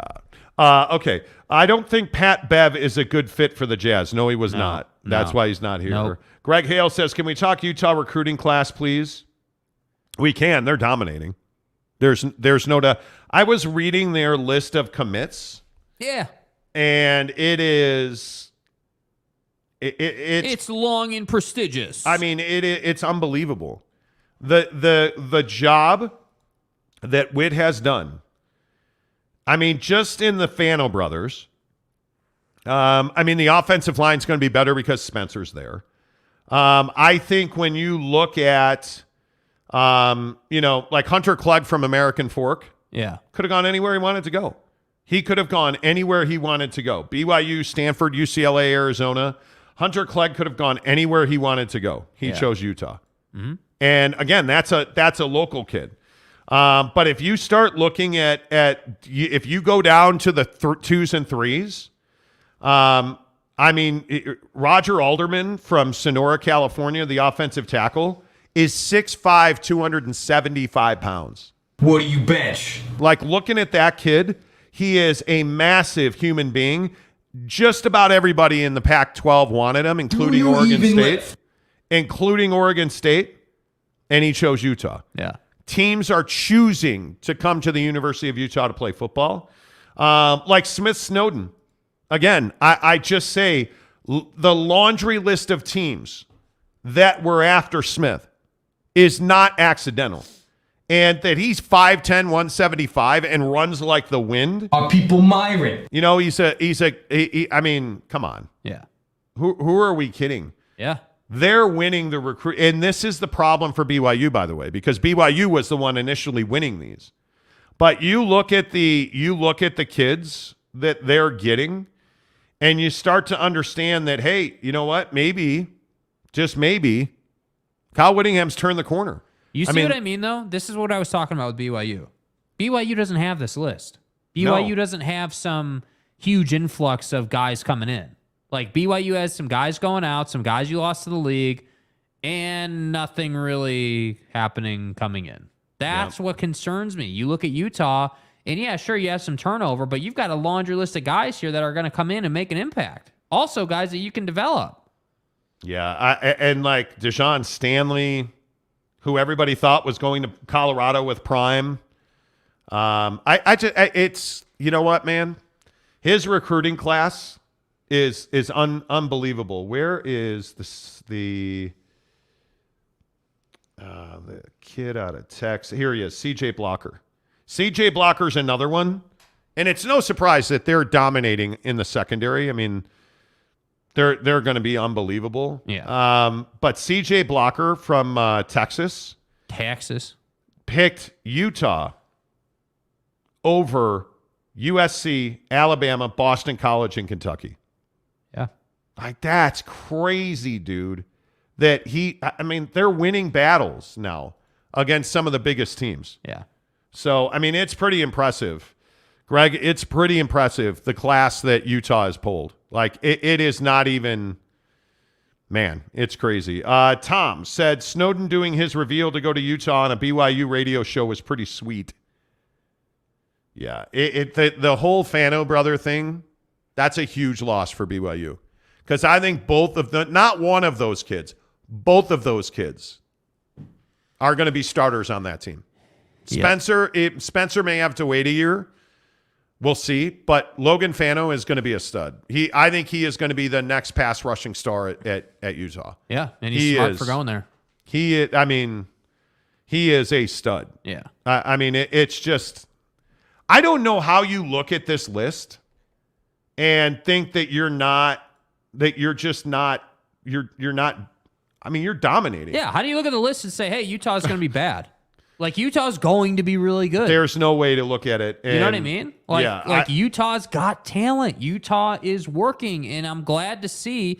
And again, I don't know. I mean, obviously, we haven't been told or anything, but if this is Witt's way of just, flying under the radar and doing his work in the portal and having more resources, great. Awesome. Love to see it, And hey, maybe we just judge Witt off of all the kids he's signing. Then hey, yeah, maybe he does embrace the portal now. I don't know, but they're bringing in a whole bunch of dudes. Yeah, and their transfer portal stuff's not terrible either. I mean, obviously with Logan Fano, we know that, but yeah, I don't know, man. I think tomorrow is National Signing Day, and I'm actually really excited about it. Yes, I'm one of the losers that tracks a bunch of teenagers to see where they're going to college. Yeah. I actually pay attention to it with BYU and Utah, and I love every minute of it. I love every minute of it. Brandon Trujillo says BYU lost another captain of the transfer portal, and he went to Baylor. Is that confirmed with Clark Barrington, that Barrington is going to Baylor? I haven't seen that. Yeah, I'm not sure. But either way, I mean, I still don't think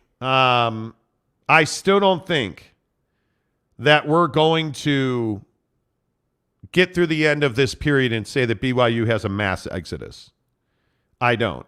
I think when you look at the 10 players that started the season at BYU that are now in the portal, Fano, Conover, Campbell Barrington, and Dallin Holker, I think are the only ones that are fully committed. So it's not like guys immediately jumped into the portal and were sucked up by other teams. Right. I'll be interested to see where Peely and Barrington end up. I'll be very interested to see that. I still, again, will sit here and tell you I don't understand why Clark Barrington's not going to the NFL. He's giving up 2 sacks as a guard. Maybe the kid likes college football. Maybe he wants NIL money. I don't know. But I agree. He's at a premier position. And I also agree that injury risk in college football is big. Obviously, it's, college football. Like, we know what that is. So to me, it just is, I don't know, man. I'd be going to the league if I had the ability. If I had the eligibility and I was ready to go, I'd be going to the league. Clark Barrington started 40 games and played 2,600 career stats. Good Lord. Like, that's amazing to me. That is amazing to me. Man. Oh. Okay, where do you want to go here? You want to go non-sports? Yeah, we probably should. Are you? You're just over it. You're salty today. Yeah, I hate these shows. It's really frustrating that I have to get tweets from people on Twitter saying that it shouldn't be about Don's skin color, about whether he should be comfortable. I get tired of guys like Ruff's Official. Like, dude, I have no problem saying if you were never here again, cool. Like your comments today, like people's comments hating on Don because he's black, hating on Don because he's somehow a drama queen. Like, it's frustrating. It really is frustrating. And I have to be honest, I love living in the state of Utah. I love this town. I don't love the scourge of the earth, the underbelly of Salt Lake City. I don't like the people who are white, have lived in a 93% white community, and have no idea what it's like to feel the way Donovan Mitchell feels. And frankly, what's more bothersome is you won't put any effort into just trying. Just simply say, wow, maybe my opinion, maybe I just don't get it. Maybe just for a second, I can set myself aside and say, you know what? This is somebody that I loved watch playing basketball. I can, honest to God, say I loved watching Donovan Mitchell play basketball as a Utah Jazz man. And to me, it's really sad because this is a great town. It is. But man, does it, I swear it's got some deep-rooted issues. And I take a lot of pride in us being the only show out here that's going to have this discussion today. And I'm not shy about that, and I'm really glad you guys are all here. But the reason I'm salty today and the reason that I struggle with these conversations is because I know what's coming. I know that we're going to get guys on Twitter, guys in our comments section, we're going to get these guys who just don't understand. And again, even if you don't understand, your unwillingness to set yourself aside and say, hey, Don feels this way, and maybe I don't understand it, and hell, maybe I even disagree with it. Maybe I do think he's a drama queen, but he does feel this way, and I need to respect that, and I need to understand that our community made him feel that way. The fact that you won't do that is really unfortunate. Well, like talking to Ryan Short on Twitter, Ryan on Twitter last night said the only thing I really don't like is that he said that it's a refreshing and a blessing to be around people that look like him. Feels like a step backward and definitely wouldn't fly for a white person to say the same thing. And in this country, you're never going to hear that from a white person because we don't have to experience that as white men. We don't find ourselves very often in situations where we're like, wow, I'm the only white guy in the room. And then we wind up going outside and we're like, oh, thank God, my fellow white man. Good to see ya. Like, that doesn't happen. No. That does not happen to us. And so Ryan went on to say, well, it's just not, because I said to him, if you're not a black man in Utah, you see very few people. If you are a black man in Utah, you see very few people who look like you. Imagine that. As a white man, we have no idea what that feels like, and it's not something, and it's something that no white person would ever say. And so naturally, Ryan pivoted and said, well, that's just not a true statement. I personally lived somewhere where I rarely saw a white person because of where he served his mission. Bro, it's not where you served your mission. It was everyday life for Donovan. You went to the store to put food on the table for your kids. My frustration with shows like today, and the reason we don't talk about this stuff on a regular basis, is because there's no talking about this stuff. Yeah. It's people, it's idiots like Ruff's official who comes in and starts dropping racial bombs or like calling. There was a listener earlier who called Donovan a POS because of how he felt. We're taking a guy in Donovan who said, hey, I didn't feel welcomed in Utah. Well, that makes you a POS. No, it doesn't. No, it does not. That's the problem. We can't talk about this without you being wrong and I'm the only one that's right. It's not about who's right, because I got news for you, people. When we're talking about race and we're talking about, think about the racial issues we've had in this town in the last year. Nobody won at BYU in the Duke BYU volleyball thing. Everybody was all focused on, well, we didn't do that. We're winners. You're not winning. You lost. I got news for you. You lost. Duke lost. South Carolina lost. Because everybody got into this incestuous pull of, well, we all hate each other and you suck. You stay up there in Whiteville and we'll stay down here in Black Country. Dilly. What the fuck are we doing? Like, that's not winning. Yeah. That's not winning. Yeah. Yep. We didn't have a conversation about it. We started throwing out the name Juicy Smollett in this state. Yeah. That's not winning. That's not educated. That's not highbrow. That's not, I'm enlightened. You Smolletted it. That's you being ignorant. That's the problem with these conversations. It brings out the cockroach. Yes. Instead of the person that's like, okay, You know, Donovan said that it was refreshing to go back to Cleveland and look in the front row at the Cavs game and see other men of color, other people of color. So I ask you, next time you're at the Jazz game, how many people of color, how many black men or women, how many Latinos, brown-skinned people are sitting in courtside seats that are thousands of dollars per ticket? Get your hand out and start counting. Because I guarantee in Salt Lake City at Vivint Arena, you won't be able to fill that hand up. And I got news for you, and I hope Ryan Smith hears this. To be silent on this topic as the owner of the Utah Jazz is unacceptable. Like, on every level.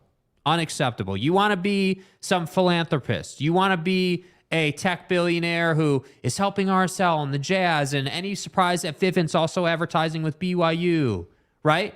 Who's the common denominator here? Ryan Smith is in the heart of this community, and 9 days out of 10, I love the guy and I love what he does. I absolutely love the impact he has on our community. But what I don't like, and this is what we said about Bron, nobody wants to talk when things get tough. Nobody wants to talk when your franchise player comes out and says what he said. In the BLM movement, when we had all those riots and looting, where was LeBron James? He was in front of the parade, you know, like leading the masses, right? No. He had his face completely covered, wearing sunglasses, riding a bike with his teammates at the very back of the parade. Yeah. That's not leadership. I would tell Ryan Smith today that I would issue a statement. Based on what Donovan Mitchell said about my fans in our town, I'm issuing a statement.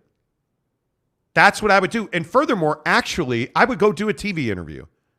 I would get on my pregame show, and I would sit down with Alema Harrington, because there's no better person to have this conversation with than Alema Harrington, perhaps Big T, because he's a black man. That's who I do it with. Sit down and have the conversation on your pregame show. Yep. That's what I would do. He's not going to do that. And I think that's a mistake. It's a mistake. Salty Drunk says, I suggest you be careful with name calling, Monty. Even Ruffs has questionable takes. I am never going to apologize for calling a racist an idiot. And Ruff's official, in my opinion, is a racist. His comments, we don't block people on this show. Nope. We're just never going to refer to him again unless somebody else brings him up, because we're not going to do it. He has no place in our community. He has the opinions where you get people that say, well, you know what, we don't have when Donovan Mitchell is part of a program that gives away 100+ scholarships, full ride, room, board, everything to underprivileged communities, and somehow you're not happy about that, you don't belong on our show. You don't belong on our show when it's, well, white kids deserve scholarships too. You don't belong on our show. When you say that, hey, you know what? That's not something that a white person would say. You're right. That's not something a white person would say, because a white person doesn't have to deal with that. That's just not true. He's being a victim. Okay, well, you don't know what you're talking about. Yeah. If you can't employ empathy, if you can't put yourself in the position where Donovan Mitchell told this story about being pulled over and catching attitude, he said, from a cop. Yeah. And people on Twitter last night straight up said he's a liar. That never happened. Really? That's your reaction to it? He's a liar. Sorry, man. Like, you just don't. You know, that I just don't. It's sad. Yeah, it is sad. I agree. It's really frustrating to me. You know, like, it's really disappointing to me that's the deal there. Yeah. Let's see. Hardline trend, but I'll defend anyone being harassed even when I don't root for them.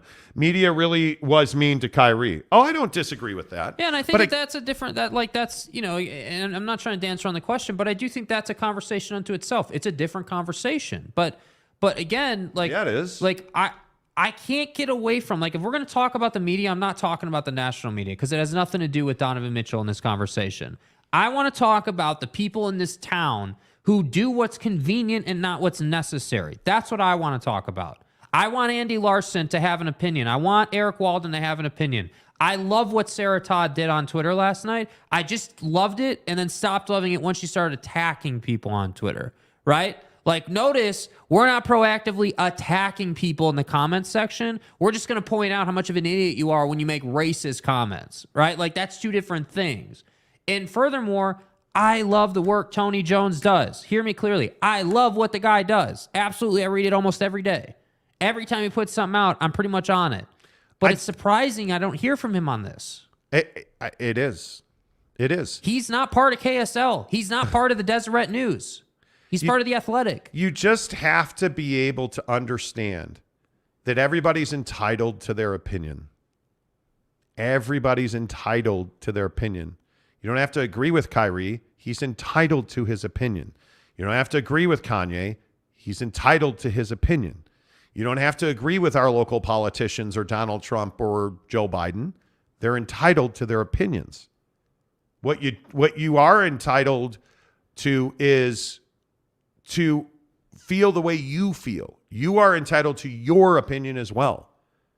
But the only thing I would say is, why are you unwilling to listen to other opinions that are not your own? That's a crux of the issue. You don't have to agree. But do you respect other humans so little that you won't even listen to them? You won't even pay attention to the words. Yeah. That's what I just can't. It hurts, dude. Like, it's hard because I've seen, again, not to keep talking about my career, but like when I was in San Francisco, I did a series of reports on life of black gang members in their teenage years in prison. What is it like to be a teenager in prison for the rest of your life? And so many of those guys I ran into, I wound up, the story morphed into, hey, I got caught with a dime bag and I'm serving 7 years for a dime bag. Yeah. Like I've heard so many stories about traffic stops going wrong that when Donovan Mitchell says, hey, I caught attitude, it brings me back to a story a gang member told me, like, talking to his son about where to put his driver's license. I talked about this earlier, where to put his driver's license and his insurance card in his car so he can safely give it to the police officer. Like, this guy in jail is telling me how he educated his son on a phone on how to get pulled over properly because it's just going to happen. Hey, put it on your visor. There's a little clip that you can get at AutoZone. You put the clip on your visor, you put your driver's license and your insurance card in that clip. And when the cop rolls up, you have your hands on the steering wheel. Hey, I need to see your driver's license and proof of insurance. Okay, it's up here in the visor. I'm going to reach for it. Okay, pull it down, give it to him. Put your hand back on the steering wheel. As a white guy, I've never thought about that. My license is in my wallet. My insurance and registration are in my glove box. I don't have to be worried about getting shot because I open my glove box. Black men do. Yet when Donovan Mitchell says, I caught attitude from a cop, no, you didn't. You made it up. You're a liar. That's on my Twitter feed. The guy saying you made it up. He made it up. He's a liar. He just wants to be a victim. Yep. It's unbelievable. Yep. We won't even take a minute to listen to it. Won't even take a minute to listen to it. I don't know. Anyway, I'm tired of talking about it. I'll be honest with you. I'm worn out on it. Eminem says, I love this show because instead of silly talk, I get on the local radio stations. You keep it 100. Don't change a thing. I appreciate that. Thank you. Eric C. says, not everyone believes in that, Brent. What did Brent say? Solution is easy. Be more Christ-like. Easier said than done. But we also have to stop with the if you're a Christian, be a Christian. Don't be a hypocrite. Because we live in a Christian community. I mean, we're sitting in the epicenter of the LDS church. We are, by very definition, a Christian community. How many people live that lifestyle? And it's far too few. Even those in the church don't live that lifestyle. It's an Yep. Yeah. Anyway, Ron Nolan says, what about being like Gandhi? Well, you could certainly try. Kurt Meyer says, the show is fantastic because of the posters on the show. I love the passion from the posters on their team and their opinions. Absolutely. Are you feeling it rough? I felt like that, but gotta have thick skin and relax. It's just a podcast. Okay. Yeah. And again, I'm just telling you, we love every one of our listeners, but you don't have to be here. You quite literally have the freedom to choose any show you want. Any show you want. You you can go listen or don't listen. We're not going to give you a free pass if you're going to make racist comments. Yeah, and I'm not here for, hey, that's name calling, dude. And again, I mean, Ruffs is a great example of this. All you do is insult people. That's all. You don't bring opinions. You don't bring facts. All you do is insult people. Yeah. That's why we don't read your comments anymore, because all you do is bring negativity and insults. And that's not what this show's about, man. Like, I ask everybody, have an opinion. I don't have to agree with you, but have an opinion. But there's a line. You need to understand. So your convenience with, oh, well, you guys say everyone have an opinion, but then if we disagree with you, you hate on us. No, we don't hate on you, but there's a line. If you're going to be racist, we're going to call you out. We're going to hate on you for being a racist because you're hating on others. Like, that's like, there's a line, dude. Yeah. Oh, I totally agree. Jeremy says, I'll say it again. I've taken it personally to do more listening. So many times I've just needed to shut my face and listen and show some sympathy, empathy. I believe, Don, it was his experience. Just deploy that in your life. But you see what he said? I've taken it personally to do more listening. So I've said to myself, hey, I need to slow down and I need to actually listen to what these people are saying. I need to listen to hear them instead of listening to respond. And you notice what you get, right? Like, I really appreciate that comment. That's specifically what I'm talking about. Yeah, I agree with that. I just think it's hard to employ that in your marriage. Employ that in your marriage. I have not always been a great listener. And I said that to my wife last night. Like, I've been going through this spell where I just need some time off. Like, I feel like I am burnt out. I get up at 4 a.m. every day, have been for over a year. Like, I just need time where I'm not doing the show. I'm not working. I am just off. And hey, we're getting that. But last night, like, I just had one of those moments where I was like, dude, you can't act like this. And I was saying to my wife, like, hey, I just need you to, give me some grace. Like, understand that what I'm going through. And I said to her, I have not been a good listener. I've not been a good listener. There are times where mentally I'm just not present. I'm thinking about something else. And I need to be a better listener. I'm not always a great listener. It's a skill. Being a good listener is a skill. And I'm not always a good listener. Teddy says some people just can't handle the cold, hard truth. Yeah, and I can't have, I have zero patience for hate. Like, it really bothers me. Like, it's why the Kyrie and Yeezy thing was such a big deal to me, because you're hating somebody because of their faith. It's the Mormon angle of things. Like, BYU, I think, takes so much garbage because they're Mormon. I think our Jewish community, our Asian communities, our black communities take so much garbage because they're black, they're Asian, they're Jewish. They're Mormon. They're Catholic.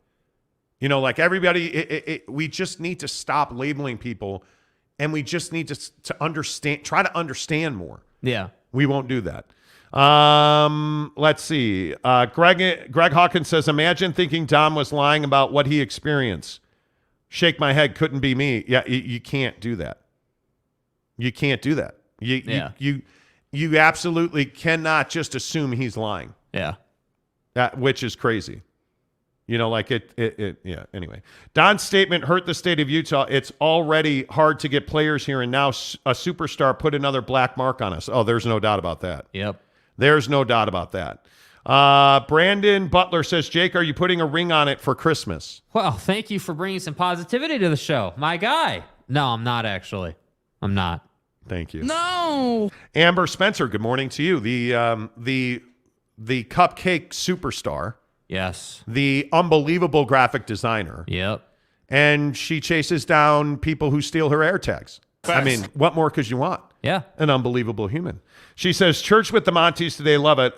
Came for Jazz Talk, stayed for the being a good human lessons. Y'all feel me? That's so funny that you said it like that. Just be a good human. How hard is it? It's difficult. It's the way people drive here, it's very difficult every day to be a good human. Yeah. Let me tell you that. Amber, good to see you. NBA Fan 97 says, I can't believe how many people are denying and disregarding Don's comments. The state of Utah needs to be better. He's speaking 100% facts. And that's what bothers me. I don't care if you disagree with Donovan. If you don't believe that we are a racist state, okay, cool. But just to say, no, that he lied, that never happened. No, just to completely deny his feelings. Just to write it off is crazy.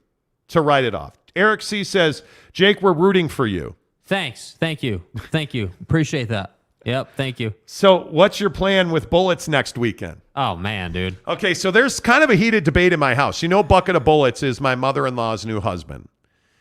And we should probably stop saying new husband and just say husband. Yeah, it's been a year. Yeah. It's been a year of disaster. Yeah. But the point is, Bucket of Bullets is diametrically opposed from me. And I'll give myself credit in this conversation. I sat down, talked with him, listened, and then punched him in the face. U.S. Americans. I didn't punch him in the face. That was a dream. The point is, I sat down, we talked, and listened to him. He doesn't like people of color. He is, don't even get me started. I don't know what the plan is. We're doing a gift exchange. We're doing a $50 max gift exchange. Now, listen, if he rolls up into the gift exchange with a 50 cal, it is what it is, We call him Bucket of Bullets because he literally has a bucket of jackets on his table. He's an assassin. His coffee table, there's a bucket with a bunch of casings. Yeah. And there's like deer heads on the wall and stuff in his living room. What are we doing? Amber Spencer says, blah, cupcake superstar, LOL. That's right. I am going to employ Amber to bake me a birthday cake this year. Because your work on Instagram is crazy. It is, it's crazy. I am totally lost. We got a comment dump. By the way, where are we at on likes today? We're at 101. Please keep banging. That would be great if you guys could hit the like button today. That'd be awesome. Jeremy Bolton says, if he rolls up to the gift exchange with a 50 cal, phrases I thought I'd never hear today. Lopes fan Gabe, wait, Bucket of Bullets is still alive? I thought part of the deal was he was going to drop dead soon, so it wasn't a big deal. Dilly. Not all wishes come true. No, I'm kidding. I'm not wishing for that. I'm kidding. Let's see. Kurt Meyer says hunting on the nines. I like the father outlaw. Yeah. Cabela's brings you hunting on the nines with Bucket of Bullets. Oh man, there's some things I could tell you about that guy. Okay. Real quick. We're not going to do Elon today. No, he ain't got time. I do want to do the rising cost of fast food. Yeah. Are you willing to pay 29% more for Wendy's? This is a code 10 abort. So my thermostat stopped working. Dude. My furnace Last night was challenging for you. Yes. So I get on the website of the home warranty company. I pay $600 a year to. We're going to take all your money because us and the HOA hang out. So, just give us your money. Not covered. My thermostat issue. So we send an online form in. The guy calls me. He's like, hey, this is Jimmy from Tom's Air Conditioning Service here to screw you over. And he's like, well, it's probably not covered by your home warranty. I'm like, yeah, because nothing's covered. He goes, yeah, pretty much. So if my furnace fails, they'll fix it. So if your furnace fails and the house burns down, they'll fix that. Yeah. But they wouldn't want to fix the thermostat that could have prevented that. Yeah. Anyway, play the music. Yeah. We got to go. It's 9:25. I know. We'll talk about that tomorrow because the furnace guy's actually coming to the crib today. So we'll talk about Annoying that. as hell. Please hit the like button. We're trying to get to 9,000 subs by the end of the year. We're like 230 away. Like, subscribe. We appreciate you. Thank you so much for having this conversation today. I know that we don't do this often, that you guys are engaged on the show, that we have salty drunk listening at 3:23 in the morning. I'm coming to Australia to snowboard, by the way. 3:23 in the morning there. Appreciate that. But I just appreciate you guys being here. I know these are not easy conversations. But just thanks for listening. Thanks for interacting. Thanks for talking about it, man. It makes the world go round. Until tomorrow, say goodbye, Jake. Goodbye, Jake.